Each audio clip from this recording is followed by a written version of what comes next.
So it all starts when this woman shows up at the Tungtun shelter, soaking wet, a little kid by her side, basically begging for a place to crash. The owner takes one look at them and goes, "Sorry, we're full." But Helen's been around long enough to know exactly what this greedy bastard actually means by that, so she pulls out a single silver coin and slides it over. And I swear this man's whole personality did a 180 on the spot. Suddenly there's plenty of room. He shows them to their room, says he'll go over the rules and fees tomorrow, and dips. The second they're alone, Helen turns to look at the boy, and just from the way her eyes land on him, you can tell this woman is carrying something absolutely devastating. The kid looks up at her with these big innocent eyes and asks where his mom and dad are, and Helen knows. She knows exactly what happened to them, and it's bad enough that she physically cannot get the words out. So she does what any exhausted, heartbroken adult does when a kid asks something they're nowhere near ready to answer. She lies, tells him he'll see them soon, that everything's okay, and to just go to sleep. The kid believes every word and is out cold within minutes, and then Helen starts coughing. Not a little throat tickle situation. We're talking blood.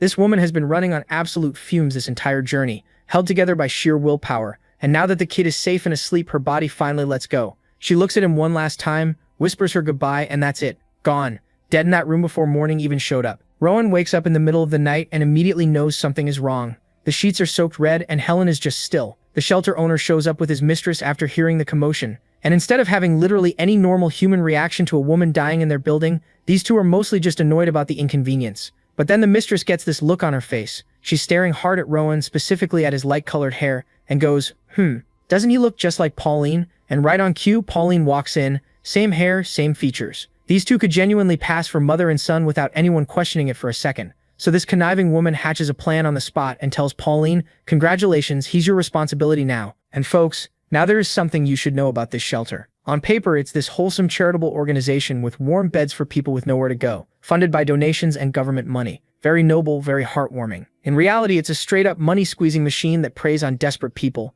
especially kids, under the cover of responsibility fees. So Pauline and Rowan, this brand new fake mother-son duo, gets sent out to beg on the streets every day just to pay for the privilege of sleeping there. Pauline introduces herself and asks the boy his name. He says nothing. He's still mentally back in that room, still seeing those bloody sheets, still trying to process the fact that yet another person in his life has just vanished. Pauline takes one look at his face and gets it immediately. So she sits down next to him and just starts talking. She tells him she doesn't know everything he's been through, but the past is behind him now. What matters is what comes next. Stay positive, keep pushing, and happiness will find its way to him eventually. Then she holds out her hand. Rowan takes it without hesitating. He plays the role of her son. They work the streets together, and what started as pure survival slowly turned into something completely real. Pauline kept the bullies away, stood between him and every piece of ugliness the streets had to offer, and made sure that even on the absolute worst days, he never felt truly alone. 5 years fly by, just like that. Rowan's 8 now, and the two of them are sitting together one evening reflecting on everything, the long days, the grind, and how far they'd actually come.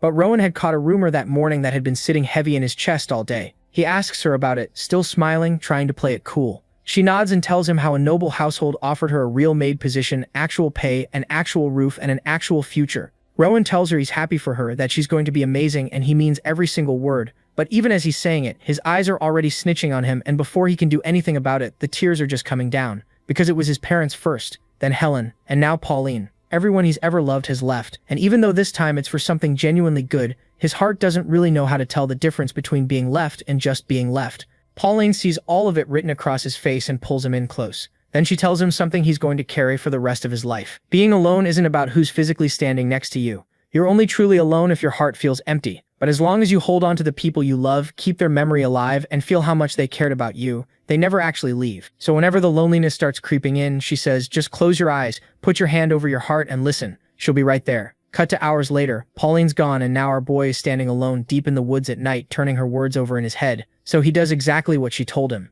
Eyes closed, hand over his heart, just listening. And then something insane happens. Mana starts swirling around him out of nowhere. His eyes are still shut, but suddenly he can see not just the trees and the dark, but everything. Like the whole world just went transparent all at once. And somewhere inside that vision, he feels them. His parents. Helen, Pauline, every single person he ever loved, burning bright and close, like they'd been living inside him the whole time, just waiting for him to finally look. So years roll by after Pauline leaves, and Rowan hasn't heard a single word from her. He tells himself she's probably just swamped, adjusting to noble household life. New job, new rules, new everything. He prays she's doing okay and leaves it at that. What else is he supposed to do? In the meantime, he's back to what he knows, begging. Solo now, just like every other kid at Tungtun. But Rowan, he's good at this. Uncomfortably good. The director noticed pretty early that this kid pulls in more coin than literally anyone else in the operation. so he gets bumped up to Zone 1 prime real estate. The best foot traffic and the shelter's version of a corner office. Better spot, better treatment. And that's where he meets Blake. Blake runs Zone 1, and the second he heard about Rowan's background, the dead parents, Helen, all of it, he took the kid under his wing. Warm, always showing up at the right moment, and with zero ulterior motive as far as Rowan can tell. Blake is also the guy who finally put a name to what Rowan had been seeing since that night in the woods. Those swirling clusters of light weren't him losing his mind, they were mana. Well, I'm certain that you guys already know what mana is, so I'm going to skip past the boring details. The scene shifts, and our boy, sitting at his usual spot, bucket in front of him, is doing his thing. Some passersby toss in coins, and he thanks them with this genuine warmth. Not the fake, performative beggar gratitude, but the real kind that actually makes people feel good about themselves. A group of ladies walks past and immediately cannot handle how adorable this child is. Coins absolutely rain into that bucket, but Rowan is only half present. The other half of his brain is quietly running experiments. He's been working on something, trying to see both the physical world and the mana flowing through it, at the same time, like keeping two completely different lenses focused simultaneously. The kind of thing that gives you a headache just thinking about. But today something clicks.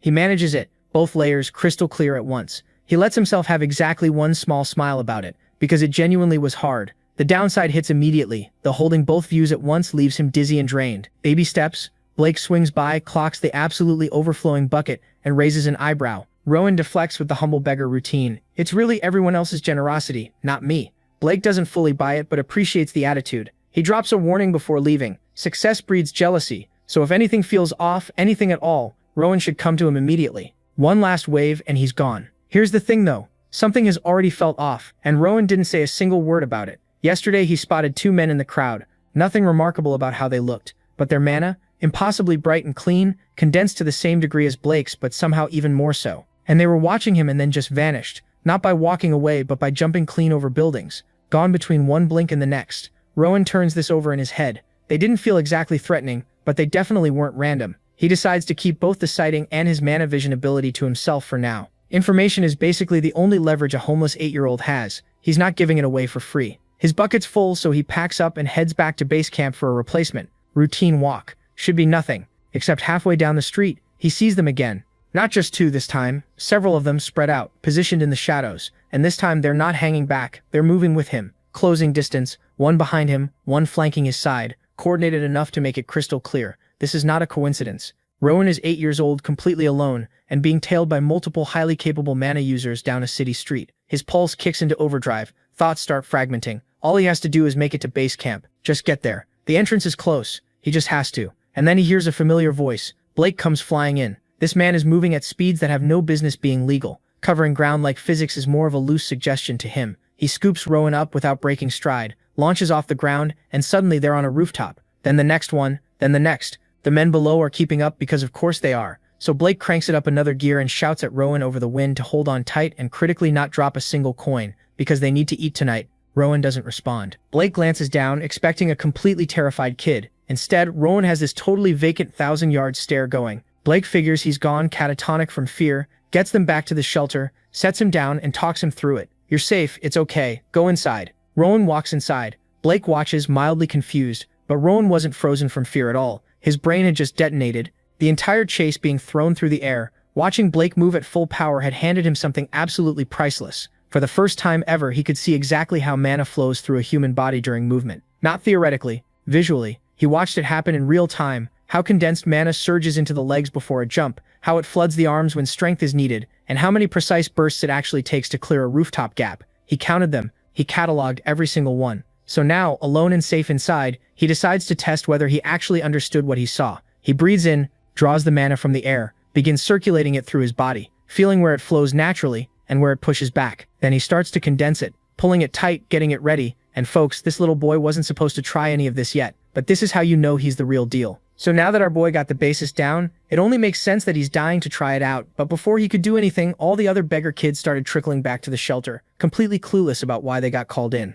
Then Rowan Sr. shows up and basically tells everyone to chill, nothing serious, just some zone leaders doing an inspection. Go wait in your rooms and stay quiet. But there's one exception, Rowan. Him specifically, they tell to pack his bags because he's getting relocated. So the quiet little dude follows his senior through the shelter, walking a few steps behind like he always does, when suddenly his senior stops to have a private conversation with this big guy. Rowan's too far away to hear anything, but then he gets this idea, what if he pushed his mana into his ears? So he tries it, and boom, it actually works. Crystal clear audio from across the room, like he just put in AirPods. Turns out they're talking about him. Apparently he's getting moved out of the dorms and into the main building. Even his own senior has no idea why, but his best guess is that the director just likes the kid. And honestly, can you blame him? Dude's apparently pretty good looking for a shelter boy. Plus, after everything that went down in Zone 1, with those sketchy guys tailing him, it makes sense to keep him somewhere safer. His senior thinks those men might have been from something called the Union. We don't know what that is yet, but the way they said it, it's clearly a big deal. Robert connects the dots immediately. Those were the guys following him earlier today. Then the big guy waves Rowan over, and they head deeper into the main building until they reach this woman named Amy standing at the front counter.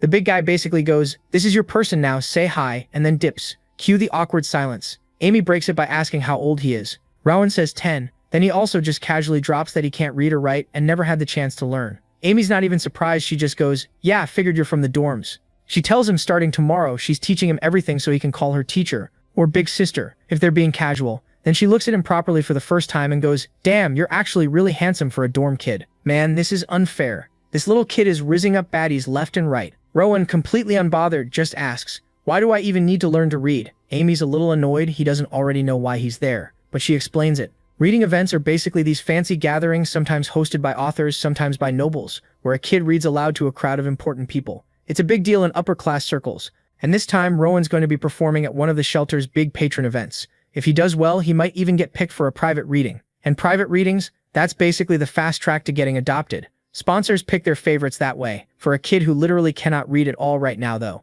Yeah, no pressure. After this whole info dump, Rowan just stands there and bro has no reaction. Amy genuinely doesn't know what to make of him, but she gives him a little pat on the head anyway, and tells him to follow her. She shows him his new room and introduces him to the other kids, and when she leaves, Rowan starts unpacking into his very own personal closet, something he's never had in his life. Right then, one of the boys walks up looking at him like he just saw a unicorn, genuinely shocked that this dude came from the dorms, but fascinated too. He introduces himself as Theo and goes down the lineup. The blonde girl is Noah, the middle kid is Hayden, and the quiet girl off to the side is Lily. Theo gives him the welcome speech. No bullying here, no more begging on the streets. The kids in this room handle the library, organizing books, helping guests, and keeping things running. And now that Rowan's part of the crew, they're genuinely happy to have him. Later that night, Rowan's lying in bed and his brain just won't shut off. He keeps thinking about books, about how every single thing anyone could ever want to know is probably sitting somewhere in a book. He thinks about Pauline, who always said books were the best thing you could give a curious kid. Just thinking about her fills him with this quiet, deep gratitude. Cut to the library, Zone 1. Rowan's been grinding through his reading practice, and Amy tells him to bring over everything he read that day. He drops this massive stack of books on the table, and she starts writing down all the titles. Then she stops and looks up every single book on this list is a fairy tale. She tells him to move on to Zone 2, the adult section, and throws in some genuine praise for how fast he's picking this up. Rowan is hyped. Zone 2? Adult books? He's practically speed walking over there. He starts browsing the shelves, and honestly, every book looks interesting. He wants to read all of them immediately. But then one title stops him cold. The Birth of the Grafton Kingdom in the Union. The Union. He's heard that word before from adults in hushed tones. He opens it up, and the first thing he sees is a full map of the continent. Apparently a region called Grafton won some massive war a long time ago, and after that the whole world got restructured. One kingdom, 6 self-governing regions. Then to make sure no one ever went to war again, the king created this organization called the Union. Been running for over 200 years. Peacekeepers. The good guys, supposedly. So now Rowan's confused. If the Union are the good guys, why did Blake run from them like his life depended on it? His first theory, maybe the Union cracks down on begging, and Blake was scared of getting in trouble. But that doesn't track either, because Blake had a totally normal relationship with the local supervisors. That theory's dead. Then a darker thought creeps in. What if the shelter and the Union aren't on good terms? And he's also curious as to why the shelter is keeping the events of that day a secret. So a few days go by, and Rowan's actually settled into his new routine pretty smoothly. His whole routine is basically showing up to the library, doing some light cleaning, and sneakily using mana to make all the physical work a little easier on himself. Now, here's the thing. Back when he was living on the streets, using mana required him to sit completely still like he was meditating for his life. But now, dude's casually circulating mana while walking around and reading at the same time. That's a massive glow-up. The only issue is his mana keeps scattering instead of actually gathering like it's supposed to, which is annoying, but Rowan's not the type to lose sleep over it. One step at a time. Then one day all the kids get rounded up in the main hallway. The vice director and Amy are up front, and without any small talk, the vice director starts reading off names for the next reading event. Theo, Lily, and Noah are all in. Cool. But when she hits Rowan's name, she actually pauses. Because let's be real, this kid just finished the fairy tale section, so putting him in front of important guests feels like a stretch.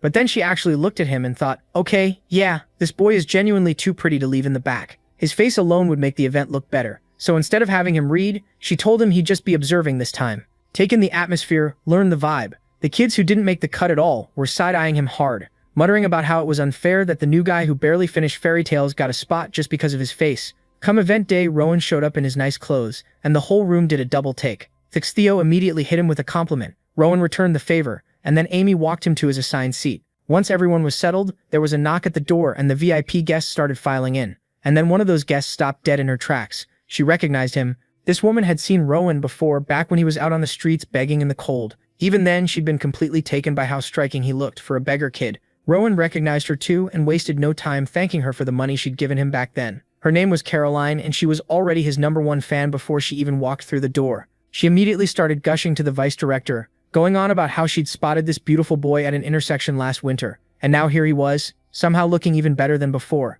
And when the vice director casually mentioned that Rowan had also just learned to read, Caroline lost it. She demanded he read something today, right now. The vice director tried to explain that he was only there to observe. Caroline was visibly disappointed, but seeing how hyped the guests were getting, the vice director caved and told Rowan to read the last chapter. What happened next, nobody was really prepared for. The second Rowan opened his mouth, the whole room went quiet. His voice had this rhythm to it, smooth, warm, almost hypnotic. The women in the audience were done for. Eyes getting watery, lips being bitten, hearts beating a little faster than normal. By the time he finished the passage, the room basically erupted with compliments. Every sweet word you could think of, these women were throwing at him. And Rowan? He stayed humble, redirected all the credit to the vice director and said none of it would have been possible without her, which made the women love him even more. Caroline immediately said she was coming back tomorrow to hear him read again. The vice director said yes without even blinking. Later that day, Rowan's back in the library doing his thing, browsing shelves, but this time specifically hunting for books about combining mana with physical movement. He's deep in the search when Blake creeps up behind him.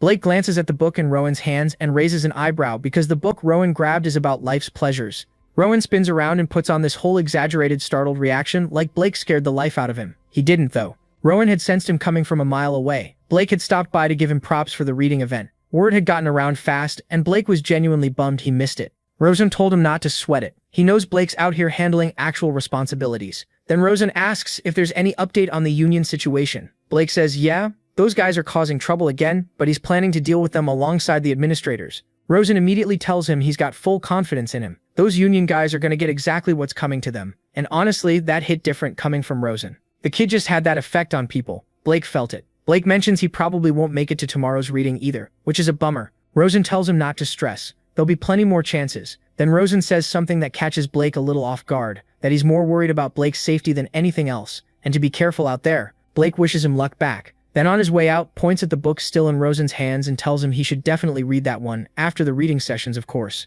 Then he's gone. Rosen stands there alone in the quiet library just thinking. He's genuinely curious what a fight between two people who've actually mastered mana control would look like. But more than that, he wants to know where he stands right now. What's his actual level? Could he even begin to compare to someone like Blake? He starts running mana through his body, just to get a feel for it, and then accidentally rips the book clean in half. The mana surged straight into his grip and cranked his strength way up with zero warning. Rowan looks down at the two halves of the book in his hands and goes, well, that answers that question. So we cut to Rowan getting summoned to the vice director's office, and the guy walks in with zero clue what's about to happen. The vice director's sitting there, clearly struggling to figure out how to even start this conversation. And then it all comes out. Turns out, our boy has completely cooked every other reader into irrelevance. Every single noblewoman who's attended one of his sessions now refuses to listen to anyone else. Like, these women have been hounding the vice director so hard she's literally growing stressed gray hairs in real time. So now she's in the incredibly awkward position of having to sit across from a kid and basically beg him to carry her entire business on his back. Rowan doesn't even flinch, doesn't negotiate, doesn't ask for anything, just looks at her and goes, sure, I'll do it. But then comes the twist. The vice director walks out and makes the big special reader announcement,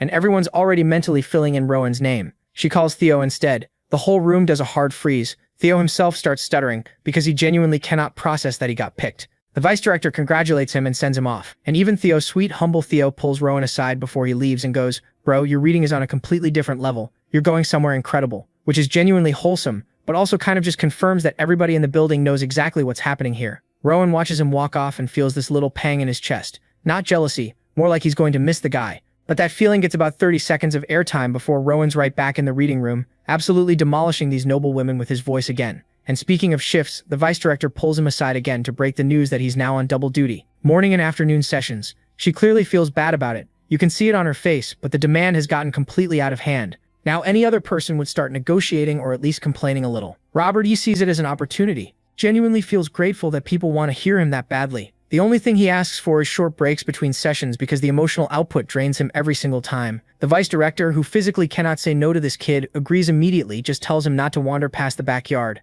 Robert takes the win and heads outside. The second he gets some peace and quiet, he's straight back to man experiments. He's running through everything he read in that book, starting with focusing mana on specific spots, muscles, joints, and bones, and then slowly letting it spread through his whole body like a current. And here's the key thing he's unlocked. Mana doesn't respond to passive thought. It needs a direct command behind it. Actual willpower, not just a polite suggestion. When he gets the execution right, his whole body lights up. When it fades, he still keeps hitting this wall with his concentration. And he's not sure yet whether the problem is his technique or something deeper with his body. But he's not rushing it. He'd rather build the foundation right than burn himself out the way he's watched everyone else do. That thought pulls him back to the memory of Blake literally having to carry him to the shelter because his legs gave out completely. He figures the Union guys probably got sick of chasing him at some point, which is at least one less problem on his plate. But something else has been quietly nagging at him. He's noticed that even people who are actually skilled with mana can drain themselves completely if they push too hard, which gets his brain going. What if there's a way to tap into stored mana, or better yet, pull from the ambient mana already floating around in the environment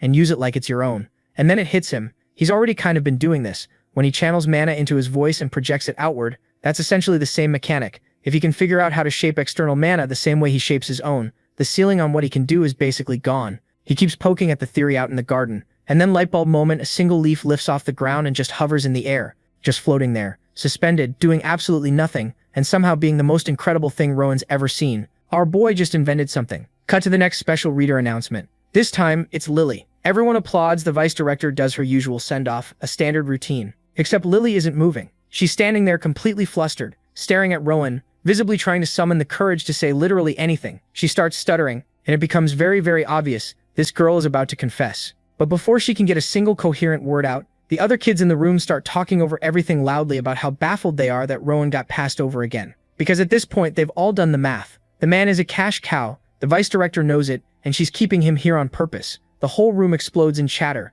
and Lily's entire moment just gets steamrolled into nothing. Rowan, noticing she said something, turns to her and asks her to repeat it. Lily, who has completely lost her window, just walks away crying. Meanwhile, Rowan has already mentally moved on, because his brain is doing what it always does and sprinting off somewhere else entirely. He's thinking about how every special reader ends up placed with a good family, which means leaving the shelter, new environments, new people, and new experiences. And more than anything, more exposure to the world, more chances to learn, more data on mana storage. The curiosity is genuinely eating at him now. The next day, at break time, he's back in the garden doing the leaf levitation again, and it's noticeably easier this time. Practice is working. Then completely out of nowhere, he picks up on a purple mana trail nearby and spots a man trying to slip onto the shelter grounds. Robert recognizes him. It's the big guy who first brought him to the main building way back when, and then the big guy just drops. His mana flickers out like a candle. Another man rushes over immediately, and the two of them start talking in urgent, hushed voices. Robert catches just enough to make out one word, Union. Before he can even begin to process what he just witnessed, someone quietly tells him to go back inside, act completely normal, and pretend he saw nothing. Robert walks back in, still half frozen, running through what just happened and coming up with absolutely no answers. Then things get stranger. The afternoon reading session gets canceled, and all the kids are told to go straight to their rooms. Everyone is confused, wondering what the hell is going on, before anyone could figure out anything. Amy came to find our boy and told him to pack his stuff because he's the special reader today. So we cut back to Rowan getting ready, and already something feels off. Amy's entire energy has done a complete 180. That warm, familiar vibe she usually has with him evaporated. She's cold, flat, and serious, and it's putting him on edge in a way he can't quite shake. He's also still turning over those two guys from earlier in his head, and the whole Union mention, and his gut is screaming that all of it is connected to why the afternoon session got canceled without so much as an explanation. He heads out and finds Amy already waiting, dressed up, ready to go, and with zero small talk. She glances at his outfit, and there's this tiny flicker across her face, like she almost said something, but then she just tells him to follow her and starts walking. Rowan asks if he's being taken to Caroline, which honestly would have been a best-case scenario. Amy doesn't answer, she just walks. Somehow that's worse than a no. They don't go anywhere, he recognizes. Instead, they head towards something called the Annex, a completely separate relief shelter, and the moment Rowan lays eyes on it, his whole body goes stiff. The place is dark, oppressive, and radiating pure bad vibes, and it's not just a feeling either. He can actually sense it. The mana inside that building is wrong. Everyone in there is carrying something heavy, something suspicious. The big guy escorts him in like time is a concern, and Rowan steals one last look at Amy's face before they step through the door, and he immediately senses that something is off. And yep, this place is sus as hell. Like no windows, darker than expected, and Rowan makes a quiet decision right then and there. He is not dropping his guard for a single second, and immediately uses his mana sense. Then he hears the vice director's voice somewhere deeper in the building. They walk him into this hall that looks less like a room and more like a ritual altar, and before he can even get a read on the situation, he's told to sit down and read. Rowan clocks the specific book they want him on, and then his eyes drift to the massive pit in the center of the room, this deep dark hole that descends way further down than it has any business doing. He stares at it, and then it hits him. That's not just a pit. That thing is absolutely loaded with mana, more than he's ever felt concentrated in one place. Dark mana. He starts reading anyway. Poetic, atmospheric,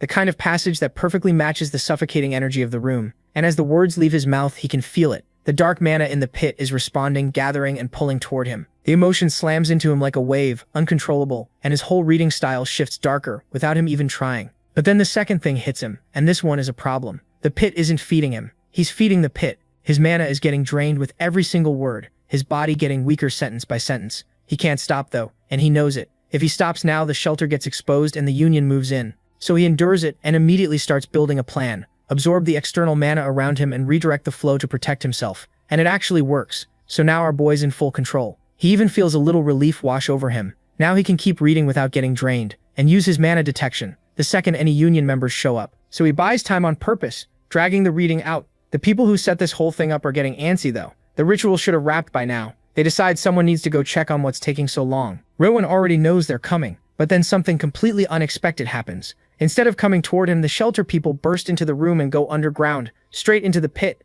Rowan watches them disappear below and thinks, what the hell is actually being fed down there? The scene cuts to the housemaster getting slapped clean across the face. The vice director grabs him. The guy running the ritual is furious, convinced they tried to bail on the whole operation. Meanwhile, our boy drops down the pit, and his entire world cracks open right there. Real people were sacrificed for this ritual. He's still trying to process that horror, when he spots a familiar face among them. Pauline, and then the angry guy from before clocks Rowan standing there. At the same time, Blake comes storming in demanding answers. Why are the director and vice director dead? This bastard replies that he killed them because they tried to run. That's when they found a strange fruit on the tree. Rama was brought here to create one more fruit, but the process failed and nobody knows why. Blake looks frustrated, processing all of it, and then pulls his sword out of Pauline's body. Meanwhile, our boy was standing there completely still, like a statue, because now he remembers. He'd asked Blake once why he never carried a sword. Blake told him his weapon was being used somewhere else, and it is now that this bastard realized what went down and bro lost it like he went full-on mob psycho, 100% absolute rage. So now that our boy has lost it, he makes the first right decision so far and absolutely murders the guy standing next to him,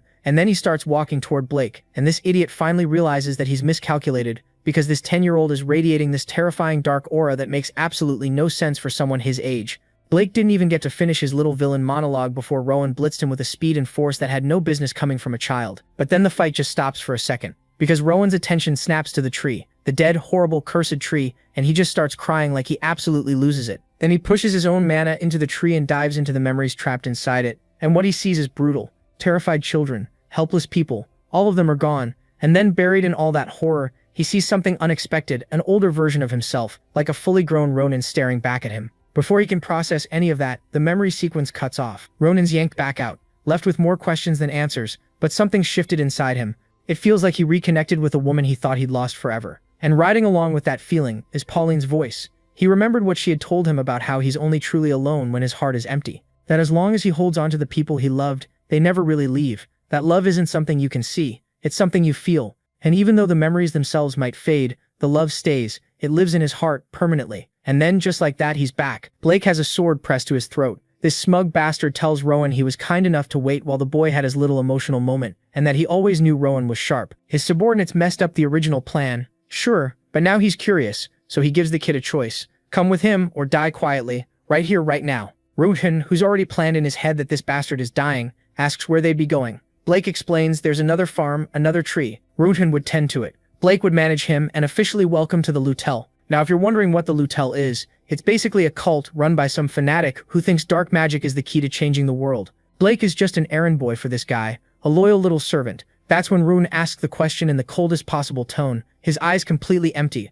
whether Blake was the one who built the tree. Blake says no, he doesn't have that kind of power. That's high priest work, he just observes. Anyway, Blake's done talking. He wants an answer. Like, bro, did you really need to ask that? You killed the woman who was basically his mom, so obviously Rowan hit him with a hard no. And this bastard doesn't waste a single second and goes straight for the kill. And I want you to really sit with this for a second. This is the same man who treated Rowan like a little brother. I personally expected at least a moment of hesitation, but no. He genuinely tried to kill this child without blinking. except Rowan catches the blade with 2 fingers, using external mana control so precise it makes Blake's brain short-circuit. Then Rowan quietly asks if Blake was the one who killed Pauline. Blake, still somehow being arrogant about this, asks if Rowan wants revenge. Rowan snaps the sword in half and tells him he won't live to see tomorrow. And look, that line is cold on its own. But it hits different when you remember. This is a grieving 10-year-old who just lost the closest thing he had to a mother. Then our boy hits him with a magical sucker punch, and now this bastard is on the ground. Then, without another word, Rowan cuts him in 2. Now that he's finally done, his senses tingle as he picks up a group incoming. Sure enough, a whole squad comes rolling in, ready to sweep the area and presumably judge everything they find. Leading the pack is Oscar, vice captain of the Union's Faith Division, who spots Rowan immediately and cuts straight to it. Is this kid using telekinesis? Rowan blinks like he just asked something deeply personal. Oscar rephrases, did the Lutel teach him? You know the thing, the magic stuff. Rowan says no, he figured it out himself. Oscar almost chokes because that is genuinely the most unhinged thing he's ever heard come out of a child's mouth. And he has heard things, but the kid isn't lying. Oscar can tell, which makes it so much worse. They get to talking, and Rowan proceeds to absolutely work Oscar over. He clocks his rank just from his badge. He casually drops knowledge about the Faith Division's recon operations. Then he shows off his telekinetic abilities, and one of Oscar's subordinates visibly has to collect themselves because they were not prepared for that. One of his men pulls Oscar aside to whisper that the tree was grown less than 2 years ago, and the binding spell has been undone, though Oscar notes that any high priest would have left mana traces behind, unless it was Father Scion. Meanwhile, Rowan is just staring at the tree, at the house, at lilies, quietly marinating in the guilt of not being kinder to them when he had the chance. He asks Oscar how many trees like this he's come across on his missions, essentially asking, how deep does this go? How big is this thing? Oscar answers, but he's watching Rowan the whole time, because a normal kid in this situation would be losing it, crying, shaking, completely coming apart at the seams. But this one? He's different. He's focused, controlled, and already knows what he wants to do next. Rowan asks to join the Faith Division. Oscar figures the kid is in shock and just incredibly good at hiding it, better than most adults, honestly. He tells him they'll run a special investigation first, before anything gets decided, and tells him to follow. As Rowan walks away from it all, the tree, the bodies, the whole grim scene, his eye catches something on the dead vice director's body. A single coin just sitting there, unclaimed. He pockets it without breaking stride. So we cut to outside the building, and one of Oscar's guys is giving the official damage report, and this is the gist of it. The Faith Division came out totally unscathed. As for the body count, 13 dead from the cult side, 3 from the shelter. As for suspects, they've narrowed it down to 2 people, and one of them is apparently Amy. Oh, and the high priests and the big shots of the Lutel group? Turns out they only set up the ritual space, they didn't actually break it. So the investigation's still ongoing because nobody can figure out how the whole thing collapsed in the first place. With the report done, Oscar turns to Rowan and asks where the kid feels most comfortable. Rowan says the library, and because Oscar's actually a decent human being, he's like, alright, library it is, led the way. In the next scene, they're both sitting in the library having a proper conversation. Oscar kicks things off by pointing out that even here, surrounded by books, there isn't a single one about mana cultivation. So he's dying to know how exactly did this kid teach himself magic. Rowan's like, I'm smart, I just figured it out, and seeing the confidence even Oscar, a grown adult professional, had to admit, yeah, this kid's probably telling the truth, and yeah, he's probably incredibly gifted. Still, he needed to hear Rowan's full account of everything that went down. So Rowan walks him through it all, starting from the very first moment he arrived at the shelter, all the way to his conclusion that Pauline was most likely the one who passed her abilities on to him. After hearing the whole story, Oscar's still sitting there with a ton of questions because nothing about this kid adds up, like Rowan has 0 mana training, 0, and yet he managed to kill 2 members of a Lutel organization, one of whom was Blake, a skilled swordsman. Not only that, but he also somehow shattered a high priest ritual, which is not something you just stumble into doing. On top of all that, the kid's using telekinesis without saying a single magic word, which apparently isn't normal, and to top it all off, he doesn't even look tired. This boy just casually rewrote the rules of magic and didn't even break a sweat. Rowan, meanwhile, is curious about the tree and wants to know what it actually was. Oscar gives him the full breakdown in simple terms. It's a ritual device created by the Lutels specifically to harvest human life. The whole point is to produce a fruit made from condensed life energy, basically solidified mana in physical form, which makes it insanely valuable on the black market. The fruit gets consumed, and whoever eats it gets a straight-up boost to their mana capacity. As for why reading was involved in the ritual, specific conditions have to be met to stabilize the tree and improve the fruit's quality. Reading aloud apparently does exactly that. Robert immediately connects the dots. He remembers how the tree seemed engaged with his story, almost like it was listening. That's why it stabilized the reading was working. And then he takes it a step further, and realizes before these things were trees, they were actual human beings. Oscar's genuinely impressed. That's exactly what he'd concluded too, and this 10-year-old just got there on his own. Then Rowan asks what telekinesis actually means, because he keeps hearing the word. Oscar explains it's a type of magic that lets you move objects using mana. Rowan demonstrates it right there, and it finally clicks for him. He's been using magic this whole time without even knowing it. Dude had no idea.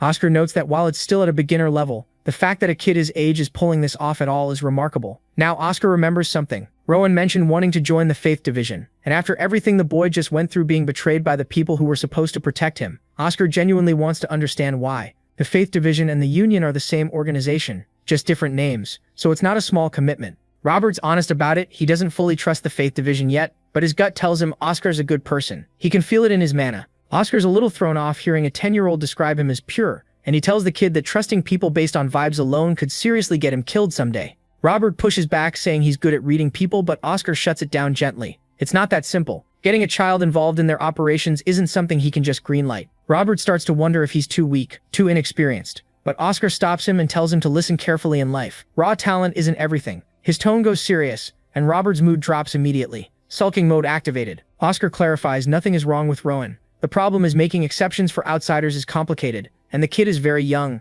Robert, not missing a beat, asks the obvious question. Is age really more important than actual ability? That lands. Oscar pauses, because the honest answer is, Robert did just take down 2 grown men. The talent is real, but the Union, frustratingly, measures experience by age, not skill. Oscar admits it. Rana asks if that means he's too immature for them. And that's when Oscar decides to give the kid a real shot. He reframes the whole conversation as a practice interview and starts asking real questions. First one, why did Ron kill Edgar? Edgar wasn't an immediate threat at the time. Ron answers without hesitation. Edgar had already killed the shelter owner and his wife. The pattern was obvious. Hesitating would have just meant Ron was next. Oscar acknowledges that point but pushes further. The boy still killed 2 people. Emotions could have clouded his judgment. Ron agrees that yeah, his emotions were part of it, and he's not ashamed of that. But he also argues that emotions don't always screw with your thinking. Sometimes they make things clearer. In his judgment, the men in front of him had taken multiple innocent lives. There was nothing to redeem, no reason to spare them. And if he had the power to deliver justice in that moment, that's exactly what he did. Oscar asks the big one, did Ron have the right to kill them? Ron says it was the fairest outcome given everything. He had the power and he used it, but he's not hiding from it either. He knows he killed someone. He's not making excuses, just owning it. Oscar pushes one more time. Was it really necessary? And Rowan, without thinking for a second, said, yep, it was absolutely necessary. There are people whose entire job is carrying out executions. Then he looks Oscar dead in the eyes and says, that's what the Union does too. And for a second, Oscar just stares at him, because the kid's right. He takes a moment to explain what the Union truly stands for. Yes, they carry out justice, but at their core, their goal is a world full of happiness and laughter, a world that's safe, peaceful, and stable for every generation that comes after. It's an impossible ideal. They know they'll never fully reach it, but it's the goal they chase regardless. That's the Union's real purpose. And the fact that Rowan at 10 years old somehow already gets that, Oscar's impressed. Genuinely, he tells Rowan about an organization called the Grave, a powerful, shadowy group threatening the entire kingdom. The cult they just dealt with is just one branch of it. The Union's first division has been working to dismantle the Grave piece by piece, and Oscar believes that with Rowan's help, they might actually be able to finish the job. Rowan's confused about where he fits in, so Oscar lays it out plainly. Rowan comes to the Union, proves himself, and earns his spot. Simple as that. Until then, Oscar just wants the kid to live up to his own potential. Meeting over and outside, Oscar addresses his team. He announces that the Tungtun shelter's involvement in aiding the Grave has been confirmed and dealt with. The Union succeeded. The darkness in this area has been eliminated. The shelter will return to normal operations. Then he gives the signal, and the division starts to move out. Before he goes, Oscar calls over this 10-on-10 elf baddie Sienna. She walks in, and our boy is immediately surprised because she's radiating waves of blue mana like she's practically glowing. Oscar fills her in and tells her to get Rowan to the Union safely. Man, what mad luck this guy has makes grown men want to sell their soul, their grandmother, and their neighbor's cat just to swap places with a 10-year-old. Sienna introduces herself. Pillar of faith, 2-week journey, pack anything important, all business, tone sharp and practiced. Rowan has nothing to pack. She raises an eyebrow, gives him one last chance, then opens it up for questions like she's daring him to waste her time. Raud immediately asks about her race. Dark elf? Then because he has absolutely no filter, he blurts out that he expected dark elves to have a much darker aura because hers is bright. Radiant even. Sienna looks at him the way you look at something you can't quite categorize. She tells him it's probably his bloodline affecting his perception, and leaves it firmly at that. Oscar says his goodbyes, and in true Rauden fashion, the kid turns to the rest of the team and sincerely tells them to stay safe. The whole team goes quiet like it's not the sort of things these guys are used to. The scene shifts and Raud and Sienna are setting up camp in the middle of nowhere. Then Sienna pulls out this little handcrafted sheath she's been working on in the background, and hands it over to our boy. Raud gets so emotional he immediately goes into full respectful mode, addressing her like she's actual royalty or something. Sienna's like, yeah, no, cut that out. But calling her big sister felt weird too, so after thinking for a second, Raud just settles on Sienna since they're going to be working together anyway. It's such an awkward, wholesome solution that Sienna has to literally turn around to hide how much it got to her. A dark elf assassin getting flustered by a kid? Then Rowan starts messing around with his telekinesis, making his broken blade spin in the air, and Sienna's just watching like, what the hell even is this power? Rowan mentions the vice captain called it telekinetic magic, and Sienna's like, yeah, sure, the closest thing we've got. But honestly, that word doesn't really do it justice. Rowan's confused, so she breaks it down. His magic is legitimately one of a kind. Most mages need to chant spells, draw magic circles, and do the whole song and dance just to touch mana. This kid, he just does it. No instructions, no training wheels, nothing. She tells him that kind of raw mana control is something only the ancient elves had, the OG elves from before the race split into dark elves, high elves, and all that. Then she looks him dead in the eyes and tells him just from his eye color alone she knows his parents were absolutely not normal people. That one hits different. Rowan goes quiet, thinking about them. The next day they show up to the Union, and bro, this place is not what Rowan expected. It's basically an entire city. Sienna's giving him the grand tour, explaining there's a residential district and a commercial district, but the real flex isn't the buildings, it's the people. Every single race on the continent comes here. The strongest warriors and mages in the world have literally set up shop here specifically to protect regular people from psychos like the Grave. That's why they call it the sword and book of the continent. It's got the muscle and the brains. Ramon's absorbing all of this like a sponge, eyes wide, mentally filing everything away. Then they get intercepted. This dude named Lazarus, director of the Union's management department, shows up and immediately locks onto Ramen, and immediately he pulls him aside for a private chat, and they end up in this room that is aggressively bright, almost suspiciously so. Ramen mentally flags that immediately because this kid notices everything. Now Ramen already knows this place is where all the heavy hitters gather, but what really tips him off about Lazarus is his aura. It's not flashy or intimidating, it's perfectly controlled. Not a single drop wasted, and somehow that's way more impressive than any big showy display. Ramen starts quietly calculating just how strong this guy actually is.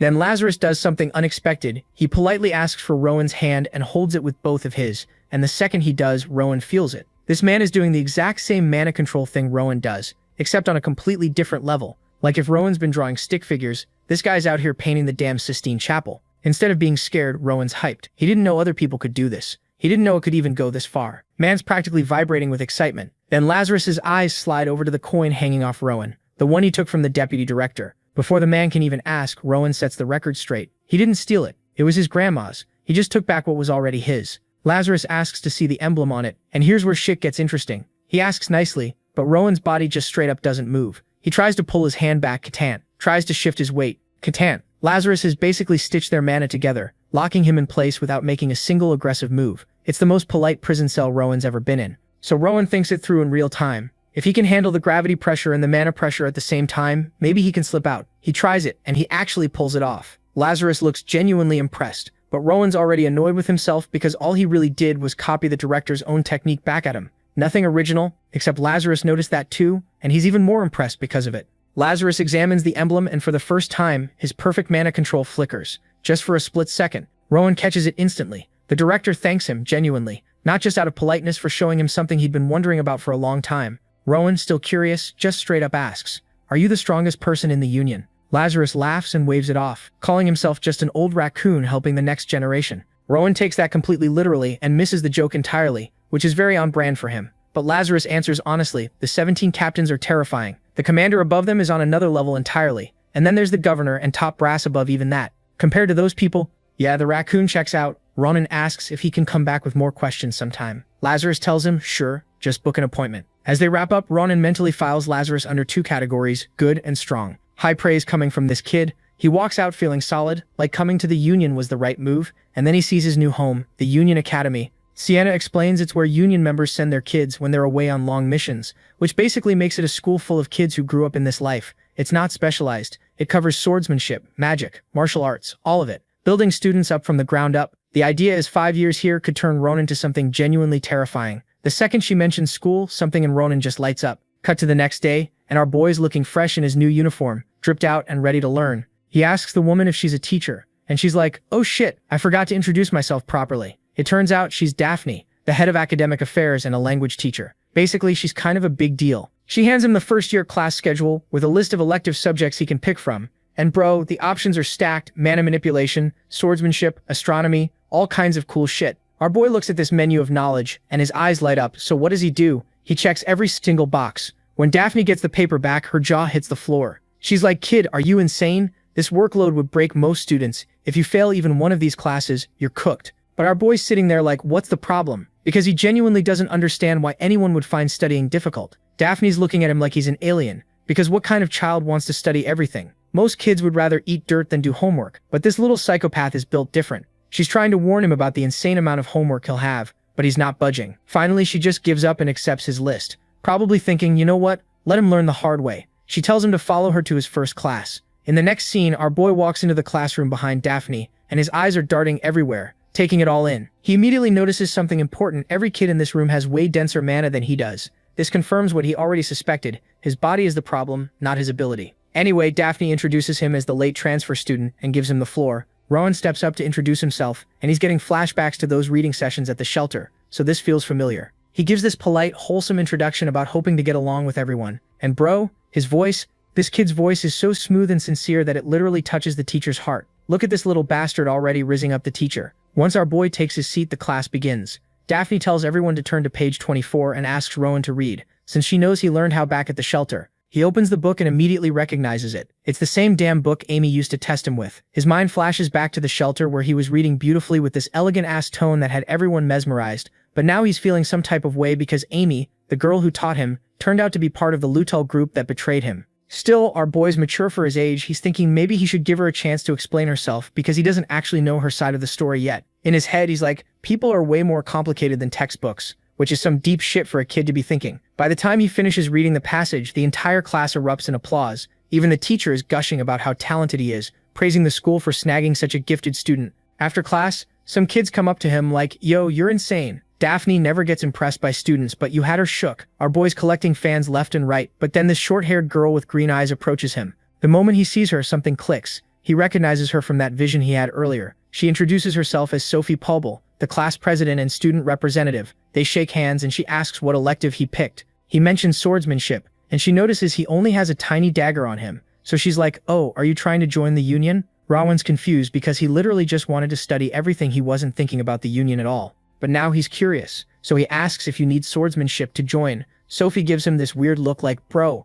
are you serious right now? Which makes him wonder if he just said something dumb. In the next scene, all the students show up at the training grounds where the instructor is waiting. Suddenly, everyone just bolts toward the instructor, and our boy's standing there like, what the hell? They yell back at him. We're going ahead. But that's not even the wild part. The wild part is that they're all using mana to boost their speed. Rowan's eyes light up because now he gets it. Oh, we're doing this? But he activates his own mana and zooms past every single student despite starting way behind them. Even Sophie is watching this shit unfold like this kid is not normal. She can tell his speed is unnatural because he's making it look too easy. Meanwhile, our boy doesn't care about the race or winning it. He's having the time of his life, laughing and challenging everyone to catch him. All this commotion caught the instructor's eyes. He turns around and sees this tiny kid is flying across the training ground, and he's thinking, I need to keep an eye on this one. A few moments later, the race ends. Everyone's gasping for air, cursing whoever thought this was a good idea. Meanwhile, our boy's chilling. They all gather for assembly, and Rowan's just happy he found people who can use mana like him. Meanwhile, Sophie's having an existential crisis,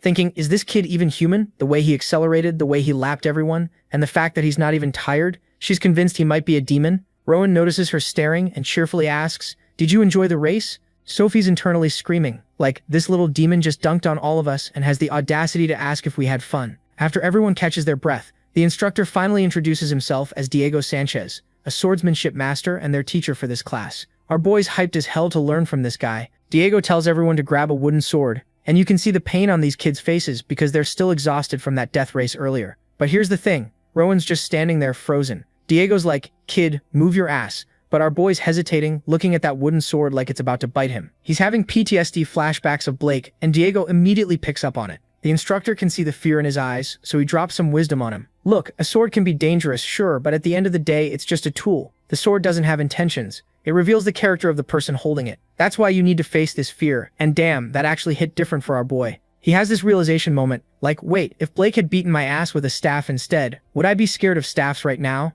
He figures out that swords aren't the problem, the person wielding them is, so he walks up and grabs the blade, thinking to himself that he doesn't need to become some legendary swordmaster, but he also shouldn't be running away from this shit. Diego watches him pick up the sword and immediately notices two things. The kid has natural talent in how he holds it, but he's lacking in willpower. The instructor announces they're doing sparring matches in pairs, and any fighting method is cool as long as you beat your opponent. Then Diego drops the bomb. Rowan's paired up with Sophie. Both of them are like, wait, what? And the other kids are already placing bets, saying Sophie's going to destroy him because she comes from a prestigious sword family and has actual training. The teacher gives them the signal to get ready, and the match begins. Sophie takes this wide stance with her sword, looking all professional and shit, eyeing our boy down like a hawk. Rowan's standing there thinking, huh, so this is what real swordsmanship looks like. He's actually impressed by how she controls her weapon. It feels completely different from the terrifying experience he had with Blake. He's adjusting his own blade, wondering what good swordsmanship even means, when he naturally falls into his own stance. The second he does this, both Diego's and Sophie's eyes go wide. This kid just pulled off a perfect neutral stance on his first try. Like it's nothing. It's the kind of thing that should be impossible for a beginner. But here we are. Sophie's shook, but she's not about to lose, because her family's pride is on the line. She charges in with her first attack, fully committed. Rowan dodges, Sophie swings again. He dodges, she aims for his chest. He's already moving out of the way. She tries a different angle. Nope. He saw that coming too. She's getting increasingly frustrated because this boy is reading her like an open book, dodging and blocking every single move she makes. It's like he can see the future or some shit. Eventually, Sophie's being pushed backward, completely on the defensive, and she's mentally breaking down because her cautious opponent has predicted her every move. Finally, she admits defeat and asks for a rematch. Our boy smiles and agrees. After everything's done, they end up talking for a while, and Sophie's genuinely impressed by his natural talent. Turns out they fought 4 times total, and they split it 2-2. Sophie's actually excited now, thinking she finally found someone worth sparring with regularly. The other students are hyped because the next class is magic, which means they can finally sit down and rest. But Rowan's confused, asking, isn't this supposed to be one of the most important classes for joining the union? Everyone just stares at him like he grew a second head. One kid's like, bro, our teacher is so far above our level that it's basically impossible to learn anything from him. Rowan's like, I mean, learning magic is hard, but how bad can the teacher be? At this point, the other students are realizing this kid knows nothing about common knowledge. They explain that the guy teaching them basic magic is a former commander and the magic dean of the academy, the legendary Professor Arthur himself. Cut to a few moments later, and magic class is now in session. Professor Arthur walks in, and Sophie starts whispering to Rowan about how this guy used to be a legendary commander back in the day. Basically the Chuck Norris of magic. Our boy's analyzing the professor's mana and realizes it's even denser than the director's. At this point, Rowan's wondering, who the hell is the strongest person in the union? And more importantly, can I challenge them to an arm wrestling match? Arthur notices the new kid and introduces himself as the basic magic teacher, but he's also quick to add that most students find his class annoying as hell. But Rowan's sitting there with stars in his eyes because he genuinely wants to become a mage and join the union. This makes the old professor's day. He's praising our boy's spirit, but also told him, you know, pursuing magic means you're basically abandoning the path of swordsmanship, right? And that's when it clicks for Rowan. That's why his classmates gave him weird looks earlier. So he asks why that's the case, and Arthur tells Sophie to explain. She breaks it down. To master magic, you need to learn an insane amount of knowledge. And that shit takes a massive toll on your body and mind. Even if you're gifted, you won't be recognized as a real mage without at least 10 years of training. Arthur confirms this and adds that it's already hard enough to become a union member after graduation. But here's the kicker. Being a first-class mage isn't even good enough to become an active member. You need to reach at least second class. After hearing all this, our boy's a little disappointed. But then he goes, all right, bet I'll reach third class before I graduate. Everyone's jaws drop because this kid clearly has no idea what the fuck third-class magic even means yet. Arthur's trying not to laugh as he writes on the board explaining that swordsmanship is the union's main focus, while magic is for pursuing knowledge and wisdom. Then he draws this super complex formula for creating a basic fire arrow spell. But something's off about it, and our boy notices immediately, because he's seen this exact formula before back at the ritual pit. Arthur's impressed, explaining that most students wouldn't catch the error because it looks so complicated. He mentions that while a fire arrow is considered basic, the more advanced spells are exponentially harder. Then he demonstrates the spell, creating this beautiful fire arrow in front of everyone. But Rowan notices something strange. The arrow looks unstable, like it's about to fizzle out any second. Kind of like my motivation on a Sunday evening. Arthur explains that magic formulas need to be perfect. Even one tiny mistake after using all that mana can destroy the entire spell. Then he carefully adds one final component to the formula, and boom, the arrow suddenly becomes way larger and more powerful. Everyone's mesmerized by the display, probably thinking, damn, that's hot. Because it literally is, it's fire. Arthur drops more knowledge. Mages have to memorize these formulas and make sure they're flawless every time. Adjusting a spell requires insane patience and skill. Like turning a fire arrow into a fireball uses more mana and puts extra strain on your mind and body. On top of that, magic has way more limitations compared to swordsmanship. Sophie chimes in, explaining that channeling mana directly into a weapon is usually easier and more efficient than casting complex spells. The instructor adds that using mana is extremely draining, so a mage's power depends entirely on their personal mana reserves. Rowan's connecting the dots now. He understands that a mage's abilities are limited by the size of their mana pool, and if that's true, then his naturally low mana is going to be a massive problem. Still, he's thinking maybe if he studies the principles hard enough, he can find some kind of workaround, even though it seems like a long shot. Professor Arthur tests him with a question, asking what's needed to cast a spell. Rowan correctly answers that you need a formula, but then he adds that these formulas would be impossible for mages to remember mid-battle. That's why they developed magic circles, which represent the formula's principles. Suddenly, Rowan has another epiphany. Those tattoos he saw on the shelter director's arm were actually a magic circle, and not a midlife crisis with some questionable ink choices. Arthur confirms that some mages engrave these circles on their bodies to cast spells faster. The magic circle is basically a symbol if the formula is the equation.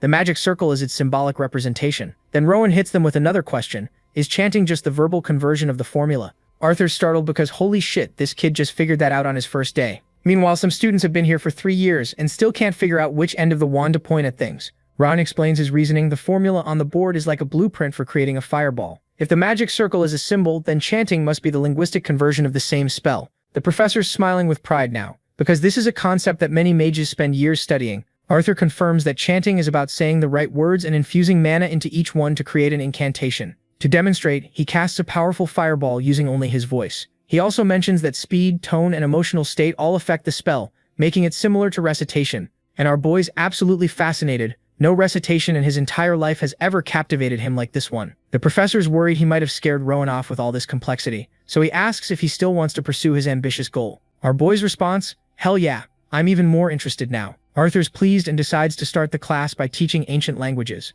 He hands out books for everyone to decode, and you can see the despair on these kids' faces. By the end of class, Sophie's completely drained from all the homework. She's regretting enrolling in so many classes this semester. Meanwhile, Rowan's sitting there completely fine, unfazed because this absolute madman filled his entire schedule with classes. No breaks, nothing. His curiosity is so intense it's actually annoying. Sophie at this point. She mentions that his roommate is someone named Lucas, which doesn't ring any bells for Rowan. She says goodbye and heads out. Back in his dorm room, our boy's already grinding. He's trying to understand the spell based on the formula, thinking that since he doesn't have the mana reserves to use powerful magic the normal way, maybe he can create a new kind of magic better suited to his abilities. And somehow, to his complete shock, he actually succeeds in creating a functional spell. This is insane. It's an incredible accomplishment, but there's a catch. The physical toll it took on his body was brutal. The spell worked, but it knocked him out cold. When Lucas returns to their room, he finds Rowan passed out on the floor, and he's just standing there like, what the hell happened here? The scene shifts, and while our boy's knocked out cold, he starts hearing a familiar voice calling to him. It's Sienna,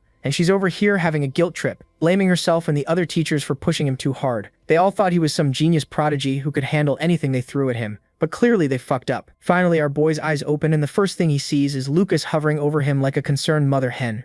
This dude is relieved, like genuinely happy Rowan didn't die or something. He introduces himself properly as Lucas von Parcel and confirms he's Rowan's new roommate, and he's just thankful he didn't walk in on a corpse, because finding your roommate passed out on the floor is not how you want to start the semester. Rowan's sitting there confused as hell, like, wait, I passed out? Apparently yeah, but it's not life-threatening or anything. What he can't wrap his head around is why Lucas is acting like he's his helicopter mom right now. Turns out, Lucas's dad, who just happens to be Oscar, the vice captain, specifically ordered his son to babysit Rowan's ass. And this man is really out here hoping Rowan will drop a good word about him to Daddy Dearest. Based on how chill Lucas seems, Rowan figures he's trustworthy enough. Also, can we talk about how Lucas is massive? Like, you'd swear this guy's a senior, but nope, same year as Rowan. He is 2 years older though, and before you think he's some late bloomer who started school late, let me stop you right there. My man has failed attendance requirements twice. This absolute legend is a professional at not showing up to class. He's also allergic to studying, but we'll get to that later. Lucas asks if Rowan knocked himself out practicing magic, which is a fair assumption since their room looks like a bomb went off. Rowan confirms he was trying to cast a fireball,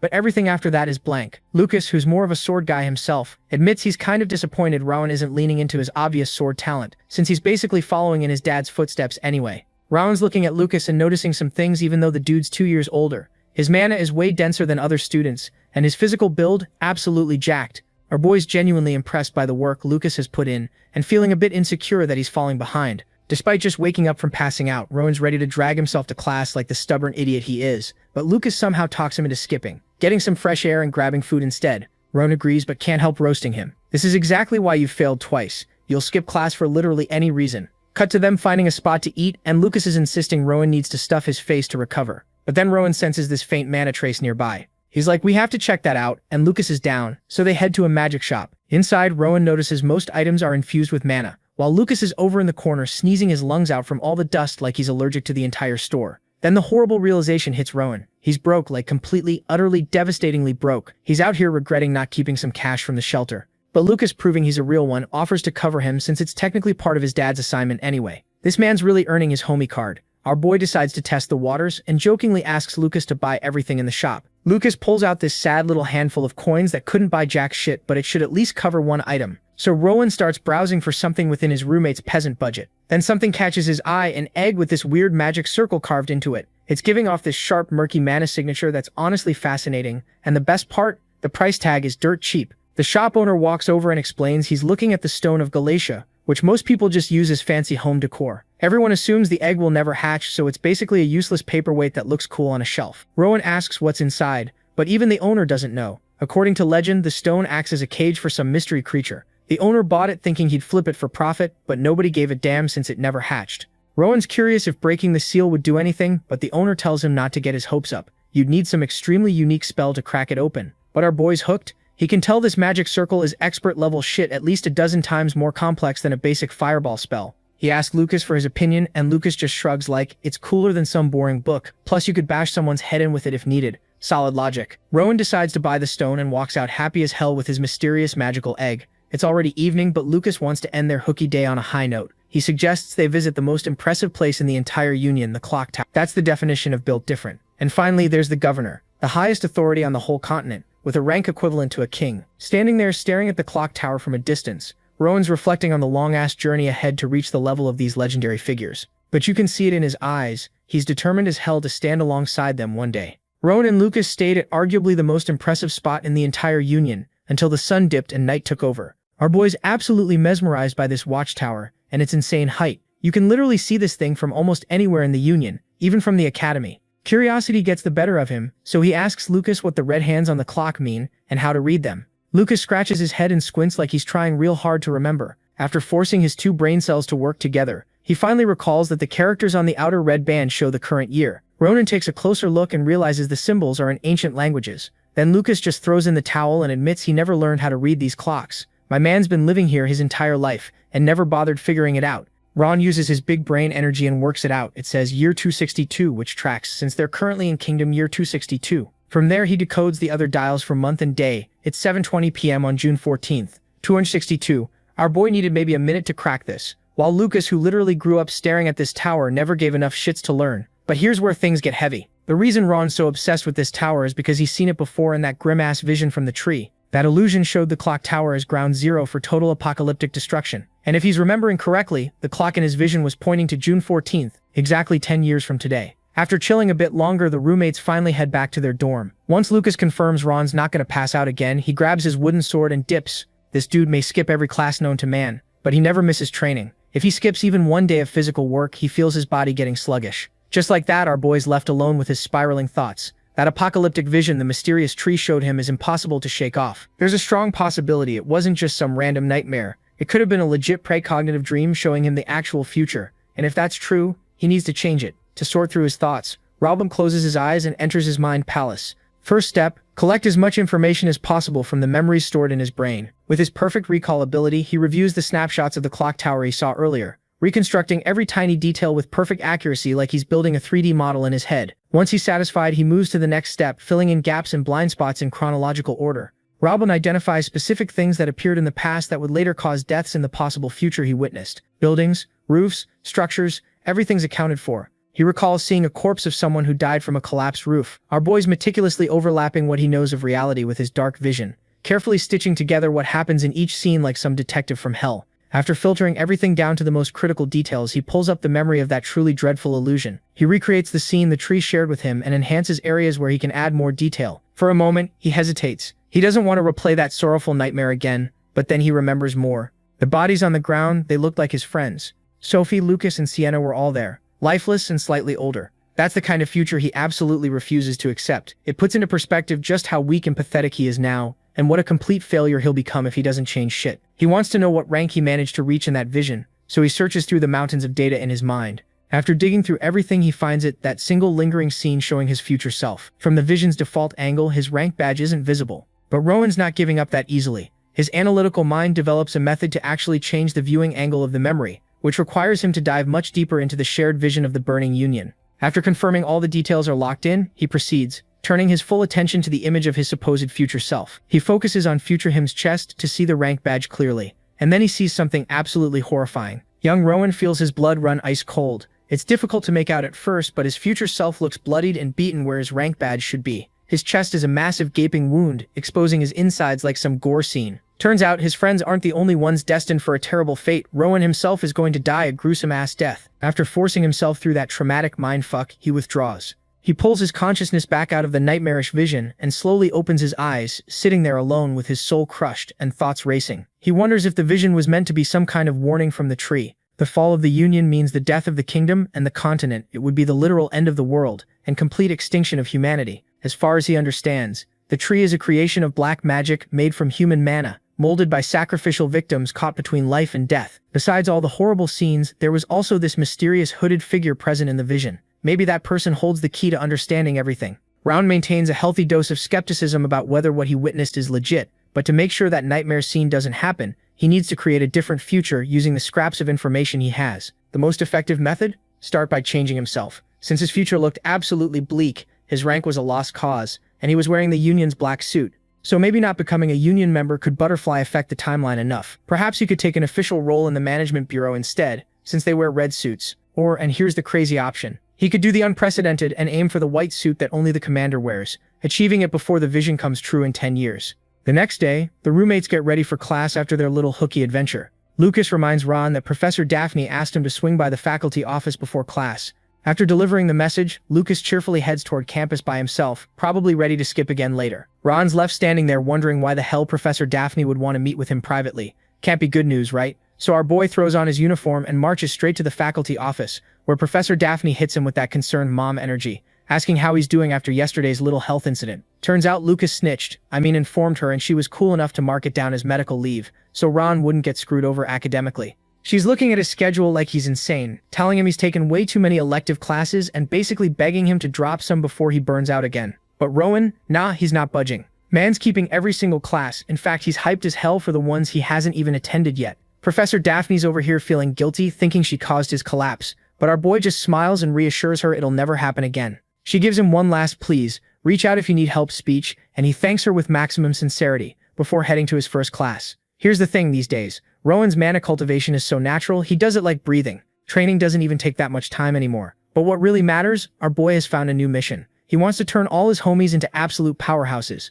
The second he walks into the classroom, everyone whips their heads around to stare at him with that "Bro, are you okay?" concern plastered on their faces. They'd all heard about the incident and were genuinely worried. Rowan's touched by this, and it just makes him more determined to help them level up. His logic? If he can get all of them to reach god-tier power levels, maybe just maybe they'll all survive that apocalyptic future he knows is coming. So Rowan clears his throat and asks for everyone's attention, because he needs a favor from the entire class. First, he calls out Isidore, Marissa, Leon, and all the magic nerds who wouldn't touch a sword if their lives depended on it. Then he addresses Flora, Sebastian, Lucas, and the Sword Bros, who've literally never stepped foot in a magic lecture. All the students are low-key emotional that the Academy's new golden boy remembered every single one of their names, like, these are literal background characters, and he still knows who they are. Sophie, nosy as always, jumps in asking why he's bringing this up out of nowhere. Rowan explains he wants everyone to take both courses, magic and swordsmanship. He's worried he might be asking too much. But here's where it gets funny. The female students are already sold our boy's got that protagonist charm cranked to 100, so they do whatever he asked at this point, no cap. The male students, though, they're side-eyeing this proposal hard. Like, bro, we already picked our courses for a reason. Why would we add more work? Ron gets it, but instead of arguing, he decides actions speak louder than words. He turns to his roommate Lucas, literally the last person you'd ever expect in a magic class, and asks him to just try basic magic studies for one day. And somehow, with his pure sincerity and protagonist energy, Ron actually pulls it off. Nobody can say no to this man's face. Professor Arthur, the Dean of Magic Studies, walks into the lecture hall and damn near does a double take because there are no empty seats. He'd heard the rumors about Ron convincing everyone to show up, and honestly, man's feeling pumped, seeing a completely packed lecture hall for once, all thanks to our boy. Ron just wants to prove to everyone that magic isn't some mysterious, impossible thing. Hearing him talk about magic with such genuine hype, Professor Arthur gets curious and asks what Ron plans to demonstrate. Our boy asks permission to use the teaching platform real quick. The professor laughs and warmly invites him to the front, because why not? Lucas is sitting in the audience next to Sophie, not knowing if he should be embarrassed or proud that his roommate has absolutely zero fear. Meanwhile, while Rowan's getting ready to do his thing, there's a whole different scene unfolding outside the lecture hall. Some big shot from the Union showed up to a first-year class this early in the morning. Professor Daphne immediately clocks that it's probably about Rowan. Director Lazarus admits, yeah, the boy's one reason, but monitoring the school is technically part of his job anyway. On top of the two Union officers, Miss Sienna Runner also rolled up because it's her day off. Though day off is generous, Vice Captain Oscar still gave her a task to handle. But here's the really interesting part. Mr. Diego Sanchez left his precious swordsmanship training grounds to attend a magic class. Apparently he heard his top freshman swordsman enrolled in magic today, and wanted to see what all the hype was about. Next to him is the principal himself, who basically just tagged along to keep Director Lazarus company. Professor Daphne looks at this lineup of Academy and Union VIPs and tells them they cannot disrupt the class under any circumstances. They're here to observe quietly. The second she carefully cracks open the lecture hall door, she's immediately smacked in the face by intense heat. There's a straight-up crimson flame floating in the air, eating up all the oxygen in the room. But in complete contrast to this destructive-ass fire, the kid who made it looks calm as hell. Rowan's standing there looking like pure joy and wonder, personified. Professor Arthur's thrown up a magical barrier to protect the other students, while our boy's casually flexing with a perfect fireball. And it doesn't matter how talented a student is, the fireball spell isn't something someone Rowan's age should even be attempting. This spell is straight up outside the first-year curriculum. Hell, even the fire arrow, which is a whole tier below the fireball, isn't mastered by students until their 5th year, and even then only by the naturally gifted ones. So how the hell did this small boy crack the code on a spell he shouldn't be touching for another 5 years? All the students are so mesmerized by the flames that literally none of them notice the group of important-ass people who just walked in. The principal's staring at the fireball, thinking he's never seen a spell radiate such pure, refined energy. It's almost like watching holy magic. Diego is a sword master, but even he can tell this spell's density and stability are abnormal as hell. Director Lazarus is thinking this defies all common sense. Sure, technically a first year shouldn't be doing this, but the fireball is categorized as a simple spell overall in the grand scheme of things. That said, watching Rowan hold this fireball in midair is still insane. The weird part, the fire's maintaining a consistent size and temperature without even flickering. By all logic, this isn't a normal fireball. It's something completely different. Sienna had already witnessed Rowan's crazy natural mana sense before, but she's still wondering, how the hell could a boy who grew up in a corrupt-ass shelter be capable of such beautiful, advanced magic? She's completely entranced by the dancing flames in the middle of this packed lecture hall. Then she snaps out of it and reminds everyone about Rowan's collapse yesterday. She's worried he might not be fully recovered yet, so maybe he shouldn't be pushing himself with such a difficult demonstration. Perhaps someone should step in and tell him to chill.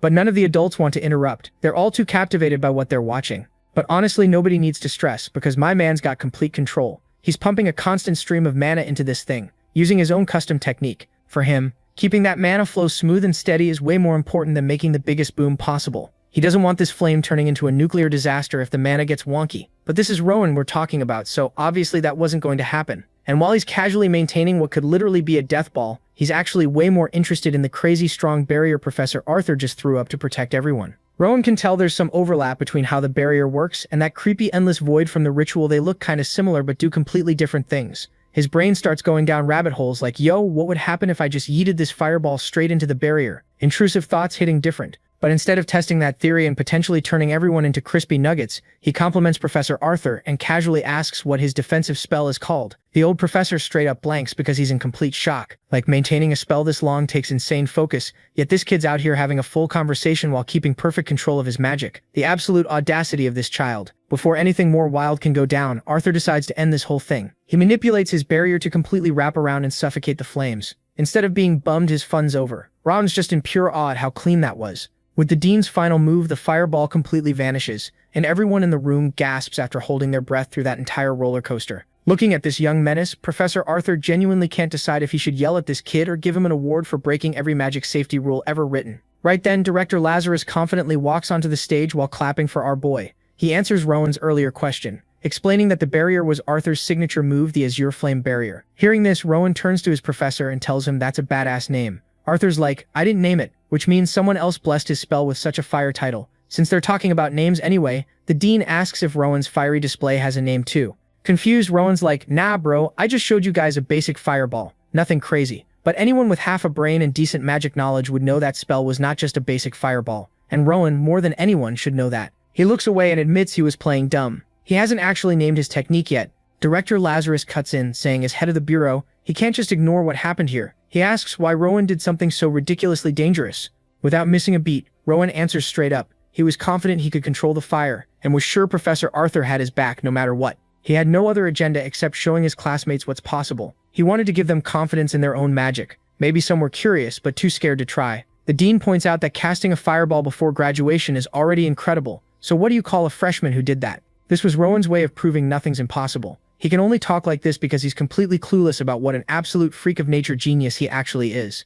Still, Professor Arthur is feeling kind of awkward as an educator. He's wondering if he's been accidentally holding back the younger generation with his boomer teaching methods. This young kid just made him realize his old-school approach might not work for every student. Then Rowan turns to the dean and asks for a bit more stage time. There's still something else he wants to show everyone. This time, our boy calls his roommate Lucas up, catching Lucas completely off guard. Lucas is internally screaming like, "Why am I the guinea pig?" but walks toward the stage anyway, because what else is he gonna do? Once Lucas gets there, Rowan excitedly explains he wants to help this swordsman cast his first spell. The way Rowan sees it, magic and swordsmanship are both just different flavors of mana manipulation. Lucas trains his body in mana every day, so he should be able to dabble in magic too, right? Here's the thing. This dude who's failed freshman year 3 times has never cracked open a magic book in his life. How's he supposed to cast a spell? Rowan suggests starting with an incantation. Since Lucas has 0 magic training, an incantation should be easier than trying to draw a magic circle or figure out formulas. So Rowan slowly starts reciting this fiery incantation in the ancient language. Lucas tries copying him, but can't get his tongue around these weird-ass words. Rowan's doing his best to stay patient and teach Lucas with maximum hype, but they can't even get through one sentence. Our boy genuinely thought someone who failed first year 3 times would at least know some ancient language by now. But nope, still he's not giving up. Robert translates the incantation to explain what they're trying to make, starting to recite this poem-like thing with a funky rhythm. Lucas cringes hard at the thought of having to recite magic like some Renaissance fair reject. Robert keeps going with the translated version while watching his classmates. The longer he talks, the more confused and lost everyone looks. Suddenly, our boy gets hit with this wave of helplessness. He thought he could just hop on stage and share his knowledge, but nobody gets what he's trying to do. If they're stuck at square one, what about that horrible fate waiting in 10 years? If they don't get stronger, Robert doesn't know what to do. He started with what he thought was the easiest incantation possible, something even Lucas should be able to grasp. But not only are the other students lost, even Sophie, of all people, looks totally confused, like Robert speaking Klingon. Our prodigy just freezes up. Before things spiral into a full anxiety attack, Arthur swoops in for damage control, praising Robert for a solid first try at teaching. That said, he asks if Robert could teach him the spell formula for this modified incantation.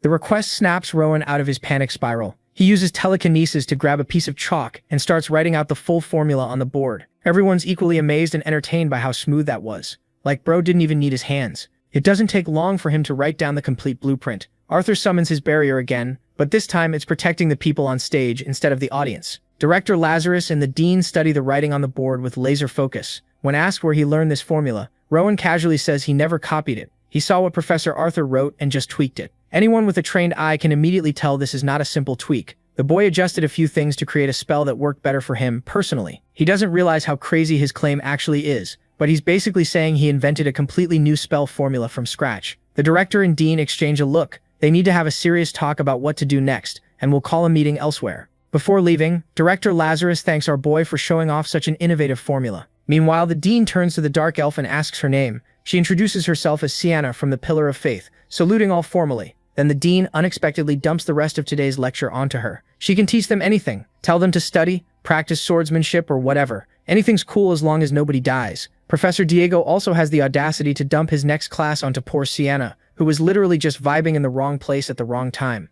Before he dips, there's one last thing. Professor Arthur drops the magical barrier that was separating them from the students. The adults make their exit to discuss some serious business, leaving Sienna alone with a classroom full of chaotic first years. The lecture hall's buzzing with whispers about what just happened. Sienna shuts all of them up by slamming her hand down on the table. That one move scares most students into dead silence. Sienna, runner of the Pillar of Faith, announces she's been temporarily assigned to cover the remaining classes. She's going to treat this like a real class, and they better do the same. Everyone must participate like she's an actual professor. Sienna might sound all professional and confident, but internally she's freaking out. She's completely out of her depth here. She was not built for teaching, bro. And like, can you blame her? She's supposed to be a soldier on the ground and eye candy for us. Wait, that's not right. Anyway, the entire faculty, including everyone who witnessed Rowan's whole magic showcase, just got called in for an emergency meeting. Some of these professors are bugging out because apparently this type of emergency committee meeting hasn't happened in years.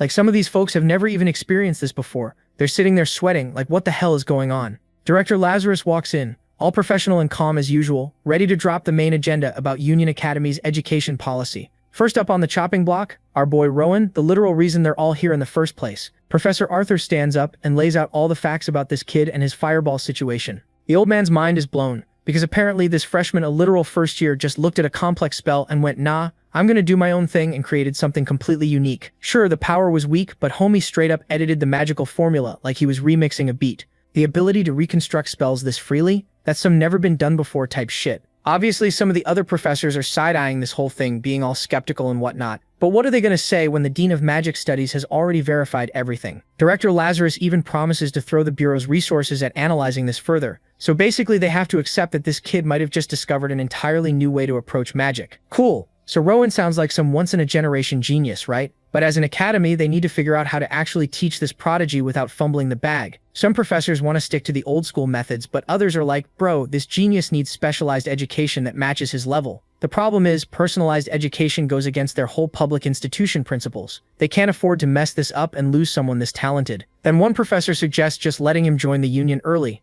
and immediately the whole room starts throwing hands. Everyone's yelling over each other about that idea. Still, they agree field education seems like the move, but they have to be careful about it. So they ask if there are any other concerns about the boy. Arthur goes quiet for a second, and you can tell he's thinking hard. Finally, he drops the bomb. Rowan might have some personality issues. The other professors are confused as hell because from what they've heard, the kid's kind and polite. Arthur's not denying that, but he's worried Rowan doesn't really consider other people's feelings. See, the union values ability and performance above everything else. With Rowan's insane talent, he's going to stand out immediately. But the way he is right now, the boy might struggle getting accepted. He could fail the final stage of the admission exam, which is just a simple interview with someone who actually cares about character. Some professors immediately jump to Rowan's defense, saying his actions came from good intentions. He's just clueless, and accidentally makes people uncomfortable. For students to grow together, the skill level needs to be somewhat balanced, but the gap between this prodigy and the other freshmen is too damn big. We're talking about a child who can invent new magic on the fly. Since the council's just going in circles,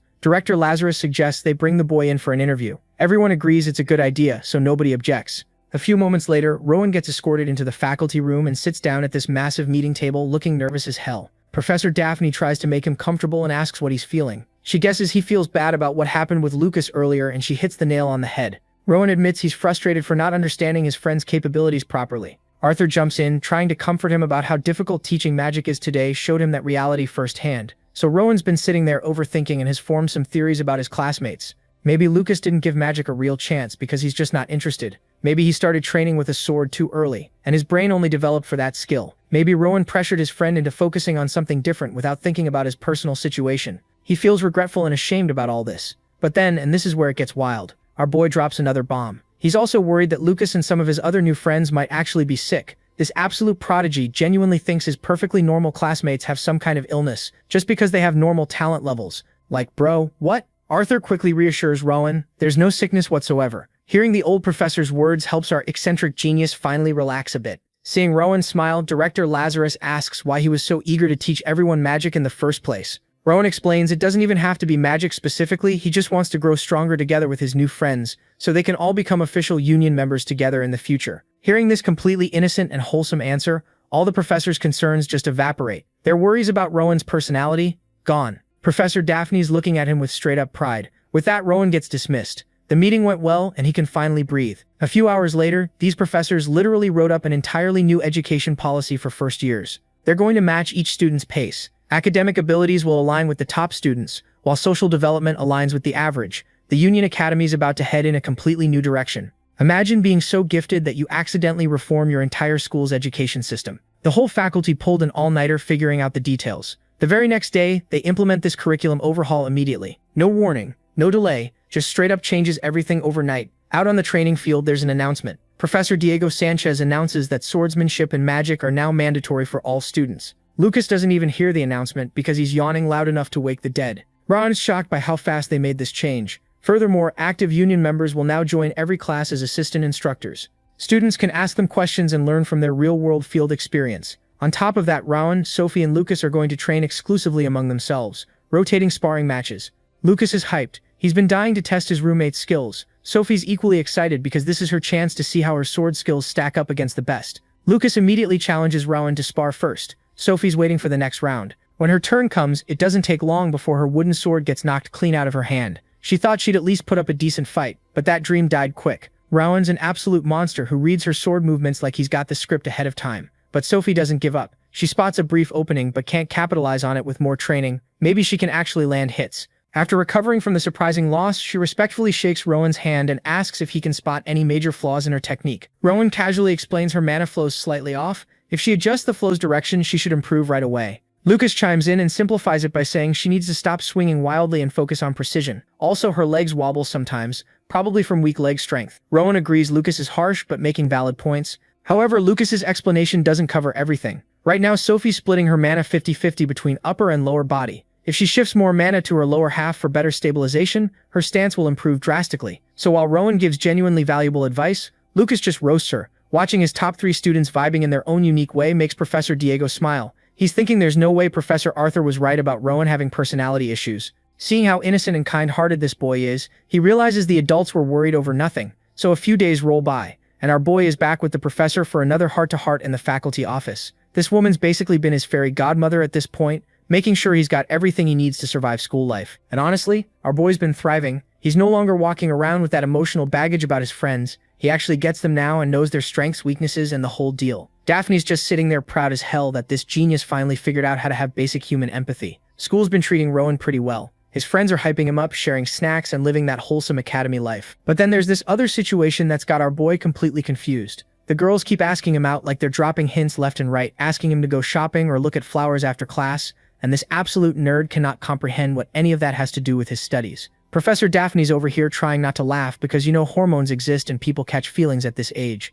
But Rowan, his default response to every invitation is basically, nah, let's study together instead. My guy is clueless, peak virgin energy. So Daphne decides to dig a little deeper and asks if there's any girl he's particularly close with. The first person that pops into his head, Sophie. He's like, yeah, she's different from the other girls. And before you get excited, he immediately explains she's an excellent swordswoman and the only other first year who can produce flames. Real romantic stuff there, buddy. But actually, Rowan's been getting closer to her after learning about her backstory, and it's kind of sad. Turns out Sophie's the illegitimate child of some big-shot noble family, and her dad only enrolled her in the Union for political clout. So she's been under massive pressure since birth. Our boy sees her as this dear friend he can learn from, which is sweet, but also very I have zero game of him. Then there's Lucas, their third musketeer. Rowan's got mad respect for this guy's physical strength and admits there's a lot he can learn from him. But then, and I'm dying at this, Rowan drops his personal theory about Lucas. He thinks the dude trains so much that his brain is literally filled with muscle, which is why he hates studying. Like, Rowan has this whole mental diagram of Lucas's brain being just pure muscle tissue where the gray matter should be. It's diabolical but probably accurate.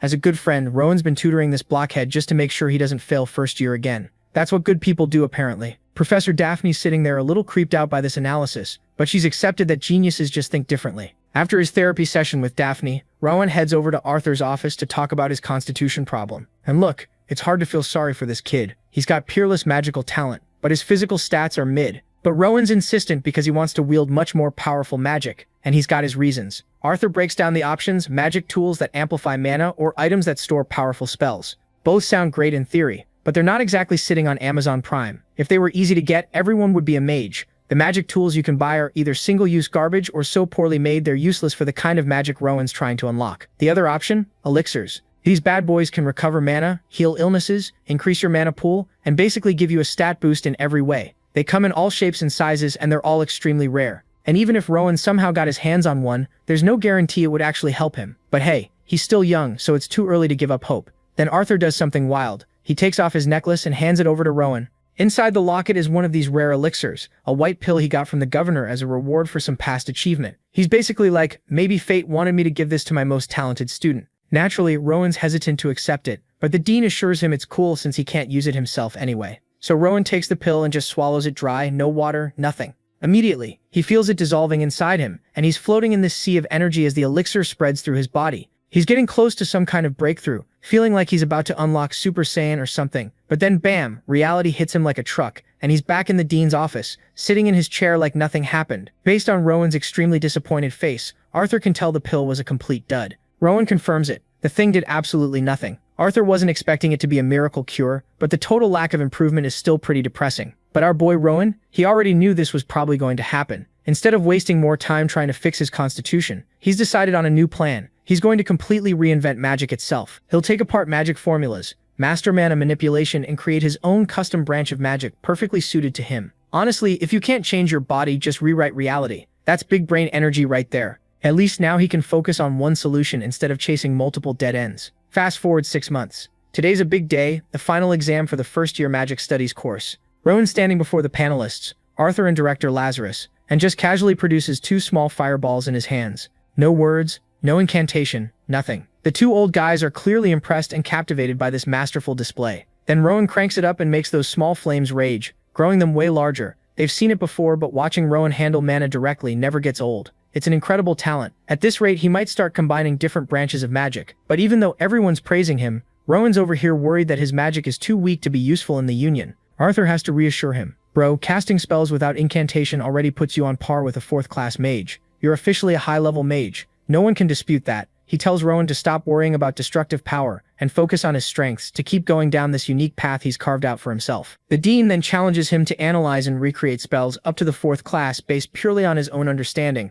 And to make it easier, he's getting free access to ancient texts in the library about his constitutional issues, though they decide to keep that information on the down low. Since it's just the 3 of them in the room, the dean and director decide to form a mages pact to keep it secret. They take each other's hands and start chanting this strange hymn together in perfect unison. Meanwhile, Rowan's just standing there watching these 2 old dudes do their weird old man ritual in the middle of his exam, completely clueless about what's happening. Another full year passes, and now Rowan and the squad have entered their 3rd year at Union Academy. Today, Professor Diego calls an urgent faculty meeting, and while this is technically his call to make, he felt it was important enough to share with everyone. He drops the bomb. From now on, the school will no longer teach Rowan any movement techniques, martial arts, or swordsmanship that involve using mana. Everyone's immediately concerned and curious why this sudden announcement is happening. Diego explains what they all know. Rowan has every intention of joining the Union, and now that he's a 3rd year, it's better for him to avoid high-risk combat courses. Basically, Diego's saying Rowan needs to focus entirely on magic. That's what he needs and wants to do.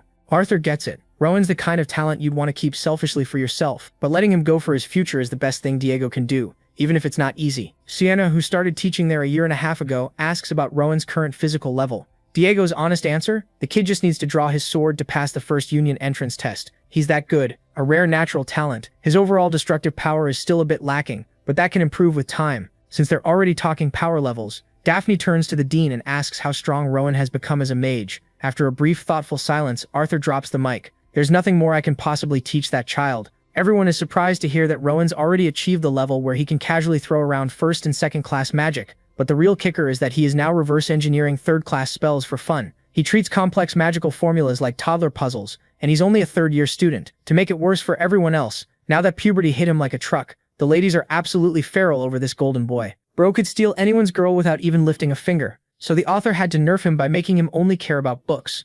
Otherwise, this would have turned into a harem anime real quick. After another boring lecture wraps up, Professor Arthur pulls Rowan aside to tell him about this magic scholarship tournament that's happening. Naturally, their homegrown genius is the perfect representative. Rowan's like, wait, what tournament? Despite being here for 3 years. Turns out this event used to happen so mages could share ideas, but it died out as magic became irrelevant. But now it's back, and get this. It's all because of Rowan. The dean drops this bombshell casually, and our boy's genuinely shocked. Here's what went down. Rowan's reputation finally reached Schwerin, the autonomous kingdom and home to the Magic Tower, basically, the Harvard of wizardry. The Tower Master is a duke, and they're completely isolated from everyone. Professor Arthur actually trained there until he became a high-level 3rd class mage. Since he knows how those mages think, he explains they're driven by pure curiosity. Those magic fanatics heard rumors about a 4th class mage at Union Academy, and while everyone's throwing that title around, Rowan's still humble about it. This whole event is basically an academic conference to verify if he's legit. Schwerin wants to debate their golden boy and see if he's really about that life. Now, Rowan could just pass on this,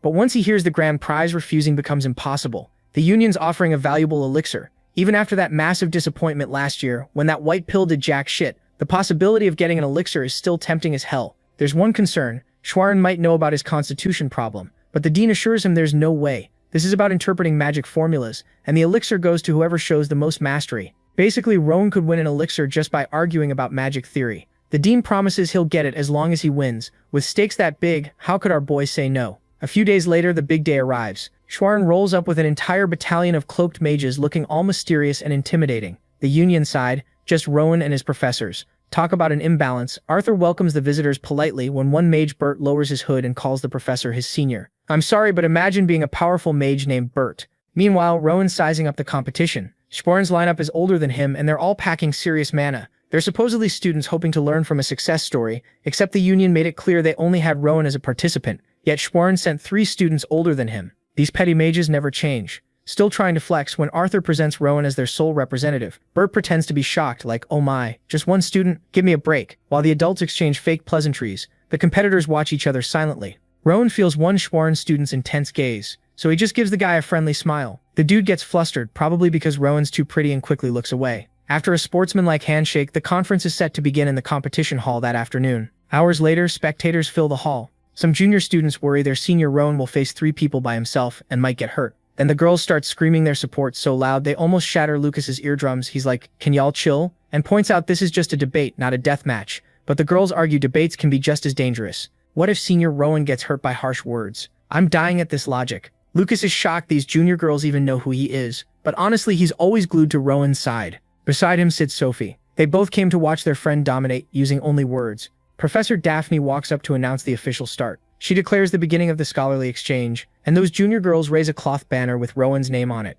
It's hilariously inappropriate for a scholarly debate, like they're at a sports game instead of an academic conference. Finally, our star Rowan walks in, along with the 3 Schwerin boys. Professor Daphne explains the procedure. Each representative takes turns presenting a topic, writing spell formulas, and then moving to Q&A. The first debater is Ali Marco from Schwerin, going up against Rowan in round 1. Since Rowan got priority to pick the first topic, he chose carefully. He picked a subject that was very near and dear to his own heart, a topic he's probably obsessed over for countless hours. He chose telekinesis for the first round. The topic that our boy suggested surprised these guys because in these academic showdowns, the opening move is usually flexing your hardest spells, showing off your faction's biggest achievements to set the tone. But what our boy suggested is literally the basic class 1 spell that beginners learn on day 1. Some of these Schwerin mages immediately think it's a joke, like, did we really travel all this way just to talk about baby's first spell? They're looking around confused, wondering if the rumors about this kid were completely exaggerated. Meanwhile, Arthur and director Lazarus are just sitting there in silence, like they know something these fools don't. Then this dude Ali Marco steps up, all high and mighty, saying Rowan's topic is beneath them and not worthy of this honored forum. And Rowan hits him with the, "Oh, so you're mocking Schwerin?" He explains that even something as basic as telekinesis has deep complexities worth discussing. Seriously. But Ali's not having it, saying diving deep into such a simple spell would be a waste of everyone's time. Rowan drops the philosopher bomb, but aren't mages supposed to devote time to exploring truth, no matter how small? And honestly, he cooked him with that one.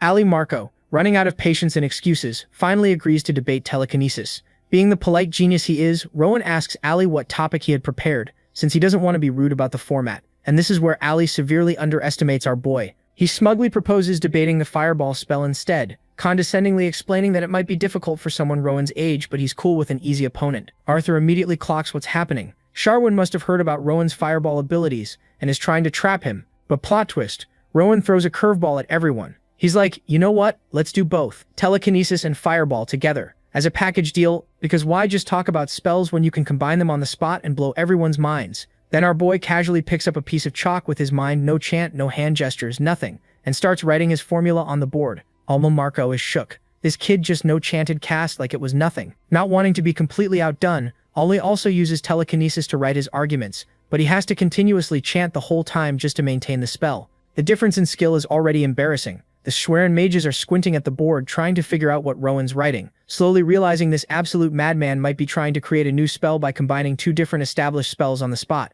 Surely not, right? Right? When it's time to explain their work, Aldi goes first. He writes out the complete separate formulas for telekinesis and fireball, the standardized versions established by great wizards with no room for recombination. Now it's Rowan's turn, and he steps up to the podium gathering his thoughts. He starts explaining how telekinesis is basic enough that anyone with a little mana can do it, and originally he was just going to argue that people misuse it by relying too much on raw magical power. But thanks to Ali's interesting suggestion from earlier, he got inspired to try something more exciting, combining 2 established spells. He points to his board showing the rewritten formulas. The first part is about controlling an existing fireball using telekinesis. Cool but not world-shattering. But the second version, that needs a demonstration. The chalk he's been manipulating starts spinning faster and faster until it generates a spark of flame. In just a few minutes, this boy had formulated a method to transform an object controlled by telekinesis into a literal fireball. He deconstructed the very essence of magic itself, just for fun. The Schwerin mages are having a collective meltdown. This single demonstration is challenging everything they've ever been taught about magic. For anyone unfamiliar with Rowan's abilities,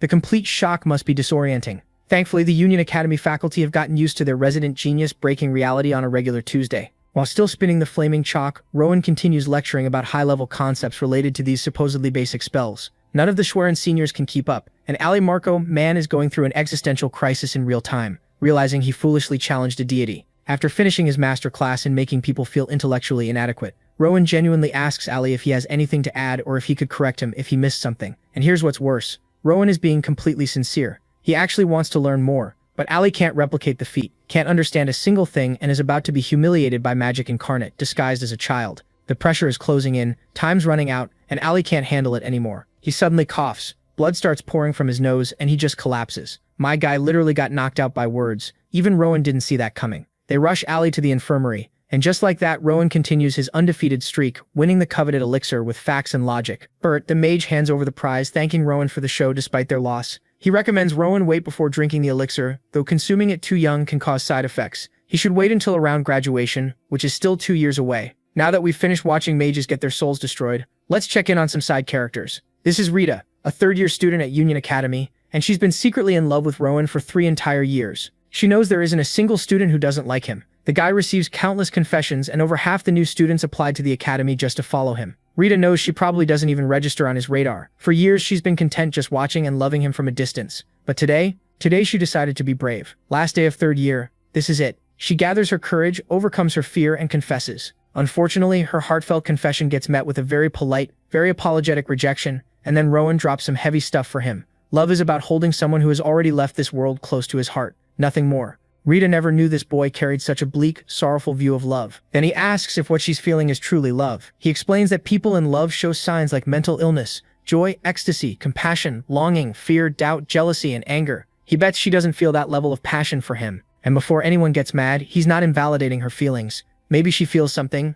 Maybe it's his looks or status that made her nervous or excited. But is that really love? Or is it just admiration? All he's asking is for Rita to look into her own heart. If she still believes it's love, he's open to talking more. Because Rowan is always open to constructive conversations. Man has mastered the art of letting people down intensely. Rita felt like she got hit over the head with clarity. So this is Rita. Today she was rejected by the boy she'd been in love with for 3 years. And as painful and sobering as that was, she has no regrets. Confessing your feelings to someone you like is brave and meaningful. Rita's one-sided love ended on her 3rd year's last day. And honestly, she's never felt better. So the scene kicks off with Daphne telling the class, "Yo, we've got Director Lazarus from administration here to drop some knowledge on you guys," and everyone starts clapping like good little students. Baldy gets to the stage, delivers his speech, and then goes, "All right, that's it for today, but if you all have questions, hit me with them." Immediately some kid's hand rockets up asking the real question. Everyone wants to know, bro, every year thousands of people take the entrance exam, so why is the union always crying about being short-staffed? The teacher's like, "Look, not just anyone can waltz into the union.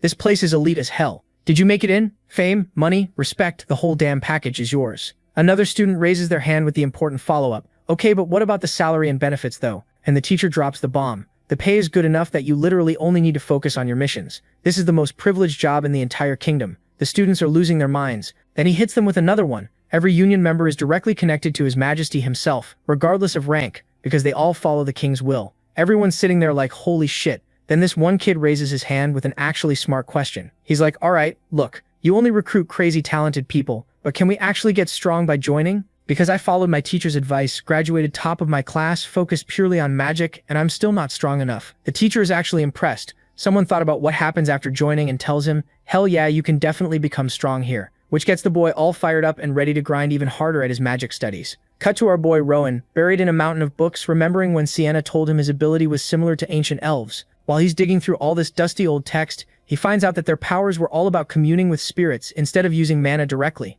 Like instead of controlling wind themselves, they'd just summon a wind spirit to do it for them. They literally controlled the spirits of the elements. But our boy can't understand one thing. How the hell did they lose all their powers overnight? He discovers that back in the age of the World Tree, there were elves and dark elves representing the whole good versus evil thing. But after the World Tree got destroyed, boom, no more powers. Even more bizarre, the world kept getting separated and merged across different timelines until humans took over and elves became basically endangered. Rowan's sitting there looking depressed because there aren't any clues about his specific powers in this whole story. He's now certain that the flow he's been seeing is mana, not spirits. So our boy went to Arthur with his questions, and the old man is confused. He's like, "Dark magic? What are you talking about?" Rowan says how he went through many books but barely anything was written about it. The old man explains that ever since the Grave group started messing with dark magic, they became public enemy #1 for the Union. Rowan's looking worried, and tells him he only saw Rita's magic technique. It looks like some ancient language, but he's not sure if it does the same thing. The old man points out the real difference is in the mana itself. Rowan's like, "Oh damn, yeah, that makes sense."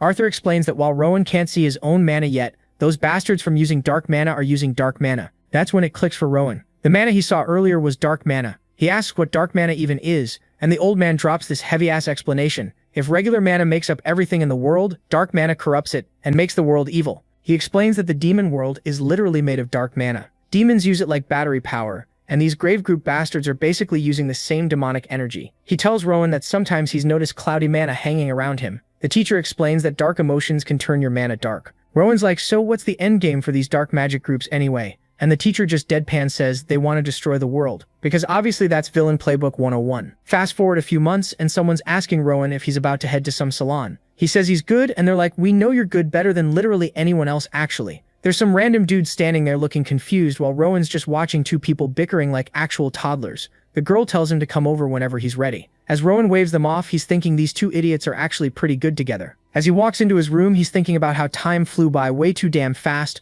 like someone hit the fast forward button on his life. Inside a box, there's this red potion, the elixir he was told to chug right before graduation. Meanwhile, Lucas and Sophie are talking among themselves about how their family members are going to be at the ceremony. Lucas is sure that his dad's definitely going to embarrass the hell out of him with some cringe speech at the ceremony. Meanwhile, Sophie is stressing about looking perfect so she doesn't shame her family in front of everyone. On the other hand, our boy is feeling a little bit sad since he doesn't have a family to embarrass him. But then he quickly gets rid of these depressing thoughts because these two idiots are his family. Now the family he's got to protect no matter what, even if they're complete dumbasses sometimes. That's something Pauline's mother taught him before she died, found family. Hits different. Walking around his room, he decides to drink the potion. And as he does, something within him changes immediately. Now he can see mana way clearer than before. Man just unlocked the HD vision upgrade. Then he notices the egg. Years have passed and this thing is still the same cryptic bullshit, just sitting there mocking him. He grabs the stone and channels pure mana into it. And thanks to the potion, he can see way more details in the mana flow than ever before. At this point, he thinks he can actually crack the seal himself, finally going to figure out what this mystery egg is about after years of blue-balling. He whips up a magic circle and focuses on the egg. His eyes go wide, the egg starts floating in mid-air all dramatic-like,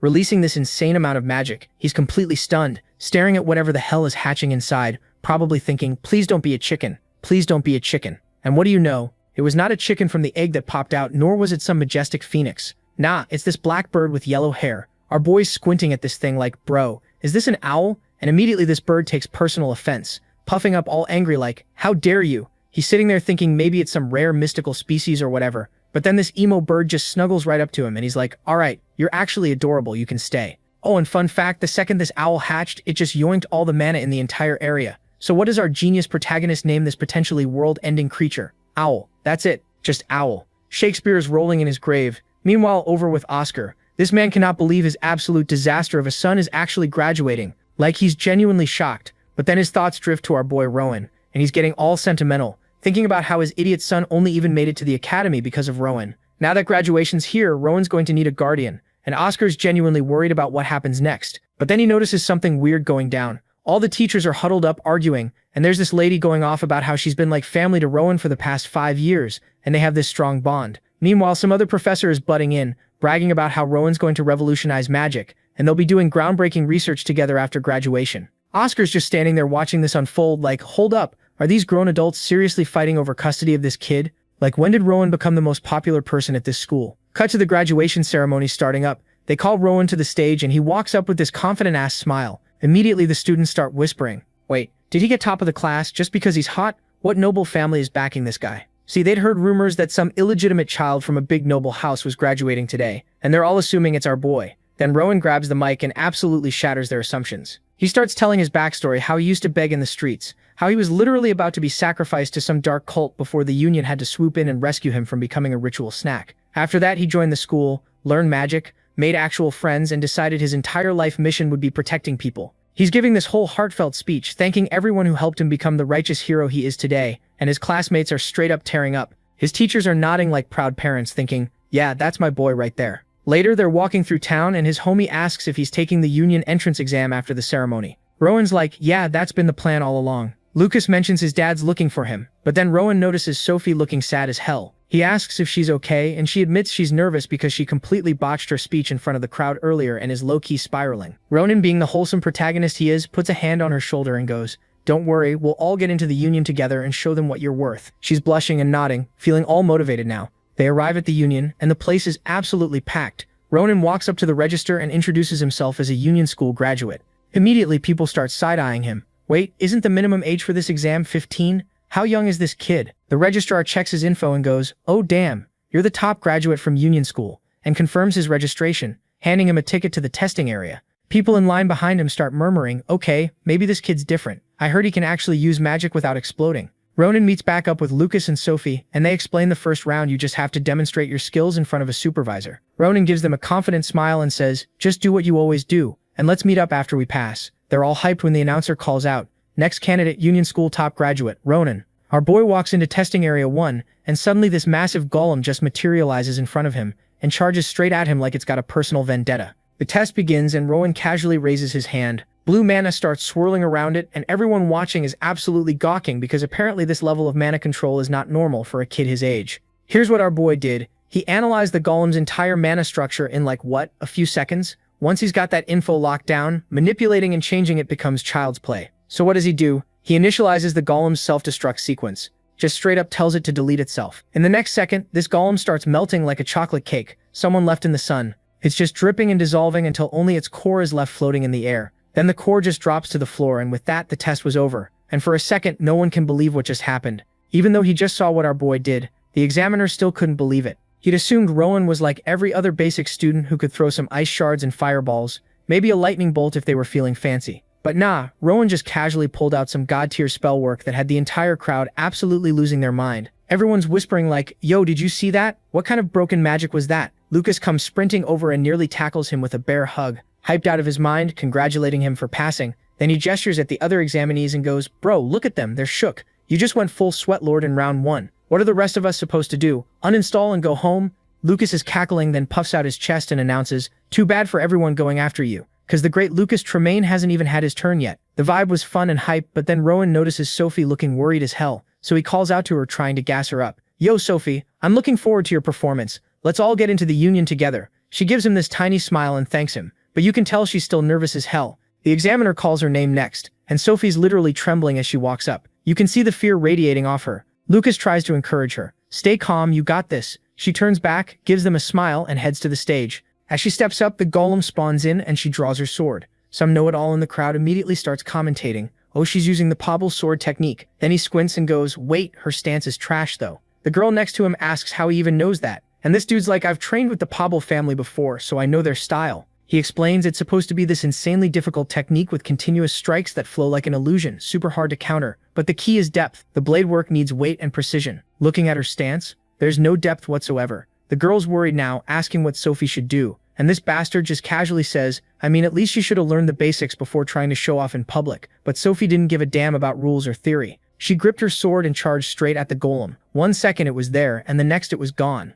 Like my motivation. The know-it-all and his friend, jaws on the floor, but Rowan? Man's just standing there with this satisfied smirk like, yeah, that's my girl. As the golem crumbles to dust, Sophie's standing there in shock that she actually pulled it off that fast. The examiner, still buffering, stammers out that she passed and can grab her certification stamp. The crowd's going absolutely feral. Did she really just slice through a golem like it was made of paper? What the hell was that speed? Meanwhile, Lucas and Rowan are grinning ear to ear, knowing damn well she didn't even show half her arsenal, though they both noted she hit the golem with 6 consecutive strikes. When she comes back, they both congratulate her. Lucas, being Lucas, can't help but roast her a bit. You looked a little rusty up there. Stage fright, get to you? Then he cracks his knuckles and announces, all right, my turn. Just watch and learn, children. He swaggers onto the stage, turns back with this cocky-ass grin and goes, this is just a warm-up for me. The second the golem materializes, Lucas launches himself like a missile and splits the thing clean in half with 1 strike, destroying its core instantly. He's standing there admiring his handiwork like, damn, did I go too hard? My bad. Meanwhile, the examiner's having a full mental breakdown because that's the 3rd person today who one-shot the golem.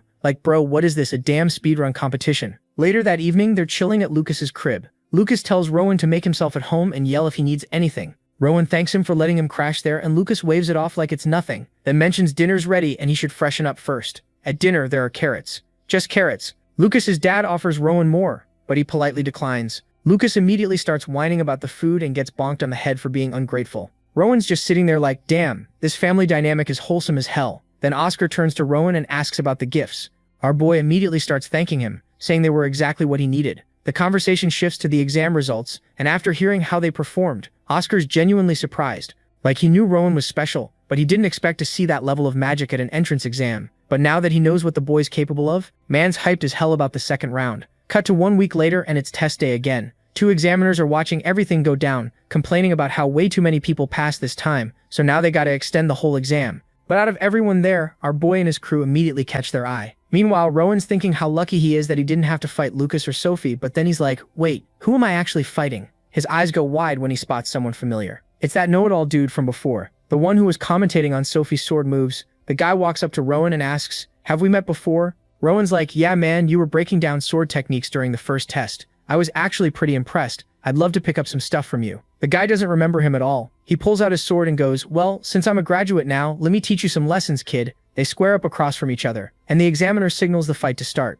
The fight kicks off, and our boy decides to aura farm. He uses his telekinesis to snatch control of the guy's sword, and for a second this dude doesn't even realize what's happening. Rowan's just standing there all chill, while this guy is losing it, looking absolutely confused and stammering, wait, hold on. But Rowan doesn't wait. He hits him with the magic again, and dude's sword starts floating above him like it's possessed. The examiner asks, would you like to continue? The guy can't believe some kid is toying with him like this. His ego's destroyed, so he confidently announces, I don't need a weapon to handle some arrogant boy. Rowan lifts one finger, and the guy immediately realizes he's screwed as he watches his own sword flying straight at him. Before he can even react, he gets taken out by his own weapon, with Rowan just casually standing beside him. As the dude lies there on the floor, completely destroyed both mentally and physically. The examiner's having a whole crisis like, how is this kid even doing this? He declares Rowan the winner and tells him to get ready for the next match. Rowan, still kinda shocked at how easy that was, gives a polite smile and says, good match. A few days later, Rowan's reading his letter. It's final test day. While getting ready, he thinks about how all his hard work has brought him here. He's so close to getting into the Union, his dream's right there.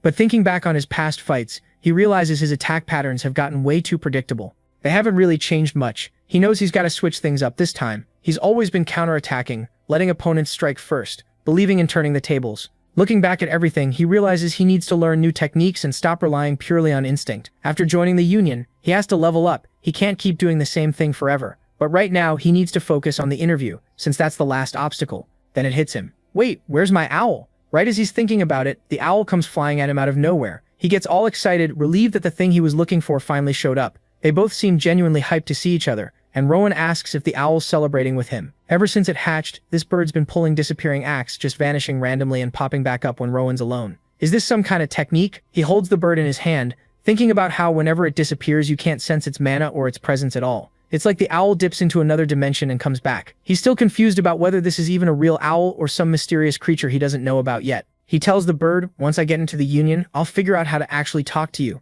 The owl seems happy and flaps its wings. Just then Rowan senses someone coming. He turns, and it's Sophie calling for him. Rowan turns to chat with her real quick, but while he's talking, the bird just vanishes again. Rowan's shook. Sophie walks over and tells him it's time for the interview, so they should head out. The scene shifts to the Union building where people are waiting for their turn. Rowan notices there aren't many people left and mentions it. Sophie tells him only 50 students got picked for interviews. She thanks him, saying there's so many familiar faces here because of him. He brushes it off, saying it's because she kept up with him. Then someone shows up who stuns everyone. It's Lucas, and he's acting weird because he's nervous as hell. He tries to play it cool like, nah, I'm pretty normal right now. But his face is screaming, I'm freaking out. Sophie hands him a handkerchief to wipe his sweat before the interview, or he'll look like a disaster. Rowan jokes, you're never nervous unless it's about talking to adults. Maybe it's because of Deputy Director Oscar? Then some student walks out looking all defeated, shoulders slumped, and Rowan's like, didn't he just go in? How's he already back out? Lucas tells him how some people come right back out like they gave up halfway through, and Rowan immediately roasts him, saying he'd know better since he went to school way longer than them.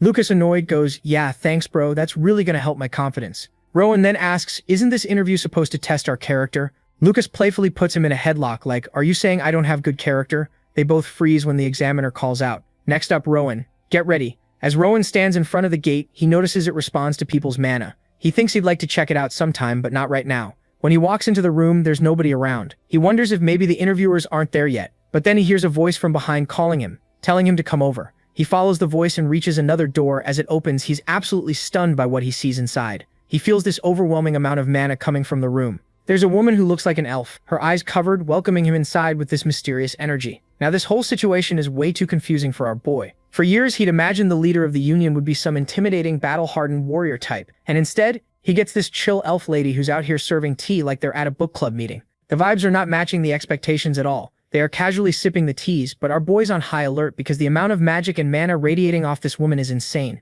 Like this is the peak power level he's been dreaming about his entire life. Then she speaks up all casual like, the tea seems to suit your taste. He snaps out of his internal crisis and agrees, yeah, it's warm and refreshing. It tastes like it was harvested this morning. Then she just drops it on him. It's because of your unique body constitution, the one that can't store mana. And before he can process that bomb, she hits him with another one. You must have been lonely all this time. It must have felt hard to reach this level. Robert goes silent, like completely speechless. Because honestly, he'd never really thought about it like that. His heart's always been full because of his loved ones. He never felt lonely. But she keeps going. Despite your loneliness, you grew up and became such a strong person. And damn, this hits different. People have praised his skills before and acknowledged his hard work. Sure, but nobody's ever truly understood his past struggles like this. This is the first time someone's actually seen him, really seen the loneliness he went through. Those words of kindness hit so hard that tears just start flowing. He's wiping them away, all confused, like, yo, why am I crying right now? Is it the mana she's emitting or what? The governor tells him that even though his body is lacking, his heart is pure and honest. He's a kind and generous kid. Then she casually points at something and goes, and you're accompanied by your little strange friend. For a second, our boy is like, what is she talking about? But then he realizes, oh, so she can see Owl. Owl flew over to her immediately and got head pats and some praise from the elf mommy. Now it's clicking for him. She doesn't just know about his past, she knows his present too.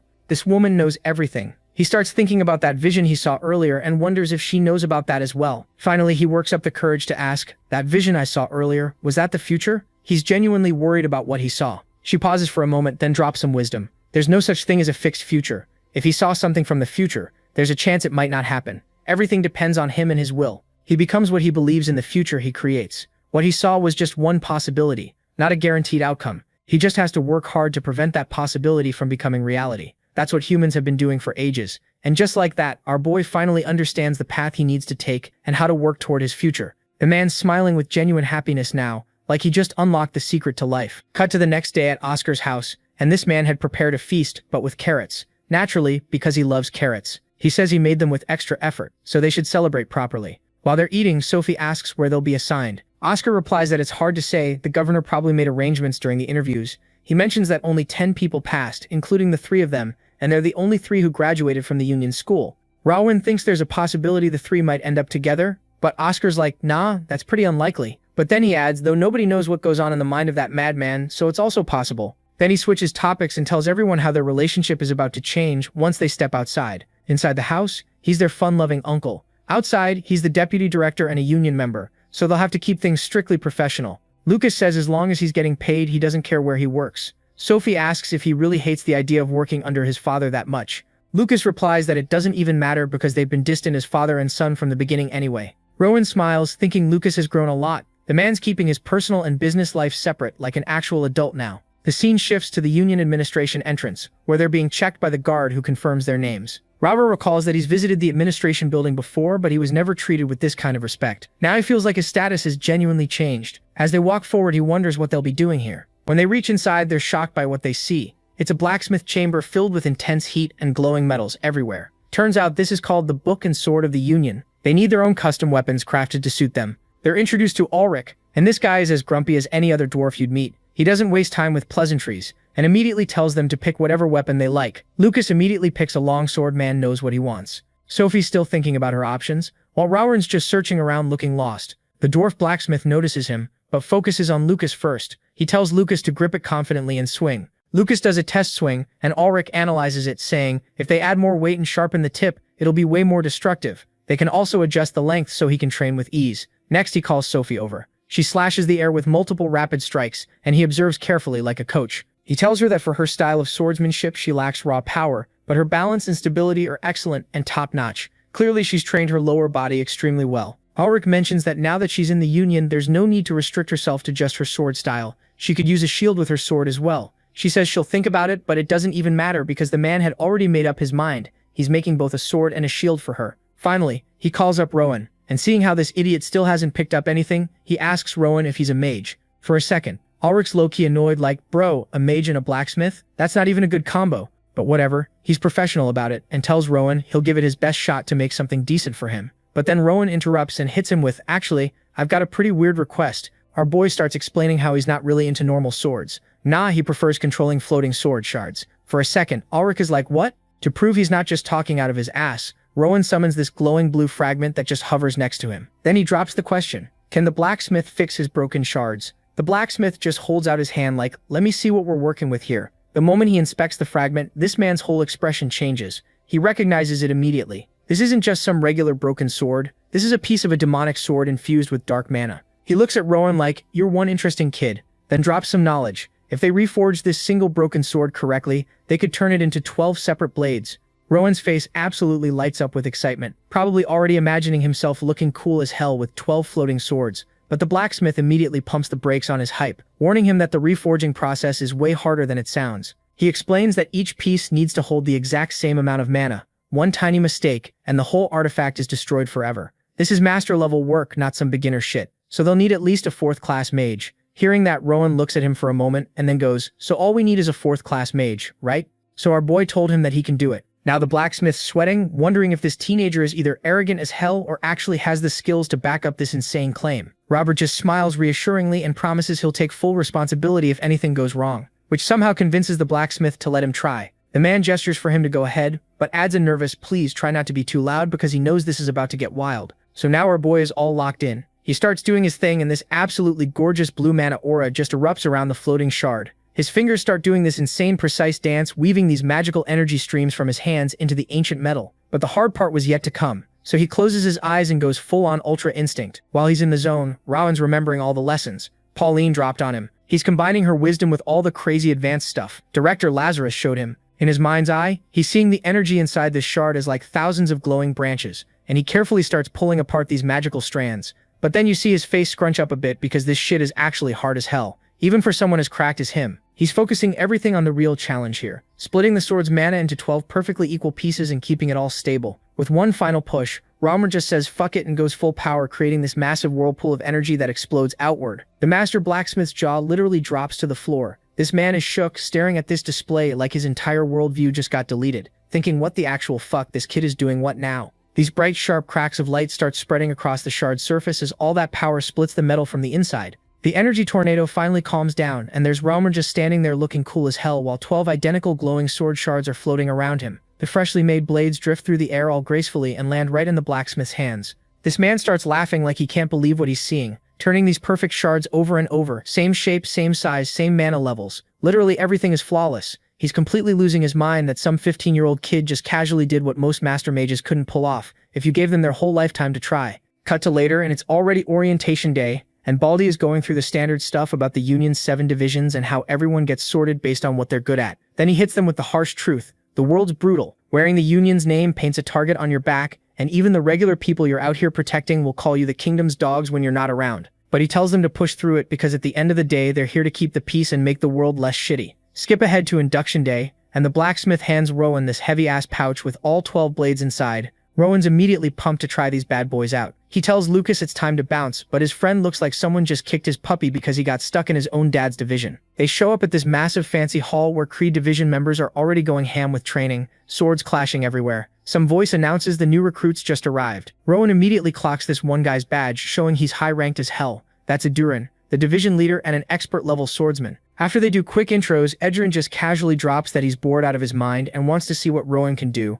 and our boy and Lucas are like, wait, what? This isn't how these things go. But nah, Edrin doesn't care. He points to the side and tells Rowan that Oscar is going to be his opponent. And Oscar is all in on it because he's curious to see how much Rowan's telekinetic sword game has leveled up over the past 5 years. And Rowan too is now hyped to find out just how strong he has gotten in these 5 years, so he accepts the duel. Rowan's attitude immediately earns Oscar's respect, but he also reminds him to go all out because he too won't hold back. And while he was saying that, he pulls out this absolutely massive claymore. Rowan just calmly replies that magic is his whole thing, and suddenly 12 brand new mana-infused blades appear out of nowhere and start floating around him in a circle. Oscar notices the extra blades and is like, hold up, didn't you have less of these before? Rowan explains they were a welcome gift, and Oscar immediately recognizes the craftsmanship, asking what our boy named them. Rowan tells him they're called Seville, and Oscar's thinking to himself whether these tiny blades can actually live up to that fancy name. Rowan admits he's curious about their power too, since this is basically his first real test drive. Then Ron hits Oscar with a bold request. He wants the first move. Aduran, who's watching from the sidelines, is impressed as hell by the audacity. Oscar realizes this isn't just some cocky rookie being arrogant. The kid's got an actual plan brewing. So they square up on opposite ends of the hall, Ron with his floating blades and Oscar with his giant sword.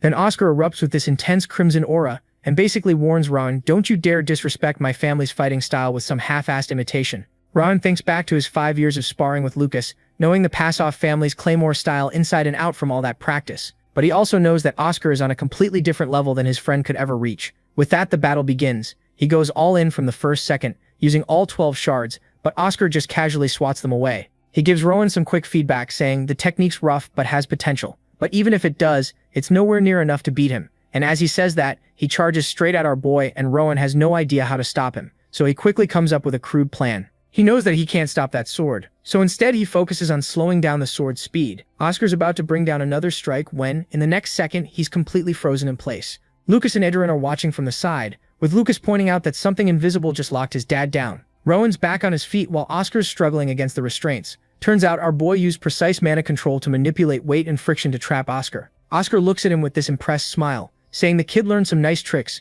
but warns him parlor tricks won't cut it. The mana threads start cracking, and with one massive roar, Oscar just shatters those magical restraints like they're tissue paper. His claymore comes crashing down but stops inches from Rowan, blocked by all 12 of his blades interlocked together. Rowan pushes back with everything, realizing his new weapon's way more capable than he thought. But Oscar stops playing nice and unleashes this furious combo, pushing Rowan backward across the floor with each strike. Our boy knows his mana is still too weak to restrain Oscar for long, but at least for now the situation isn't too bad because he can control his weapon. But the real problem is that there is nowhere to fall back to. He's losing his ground, so he decided to go all offensive. He whips out a fireball and launches it at Oscar, and it all happened so fast that Oscar could barely block it, and in the end it was his mustache that got the hit. Bro lost half of his mustache in that attack, and his commander and colleagues didn't forget to make fun of him for that. Some even started straight up roasting him. But at the same time they are impressed by our boy's skill, and then Edrin calls our boy over, telling him to like the video and help Mamoru to make juicy content and activate that cheeky little bell.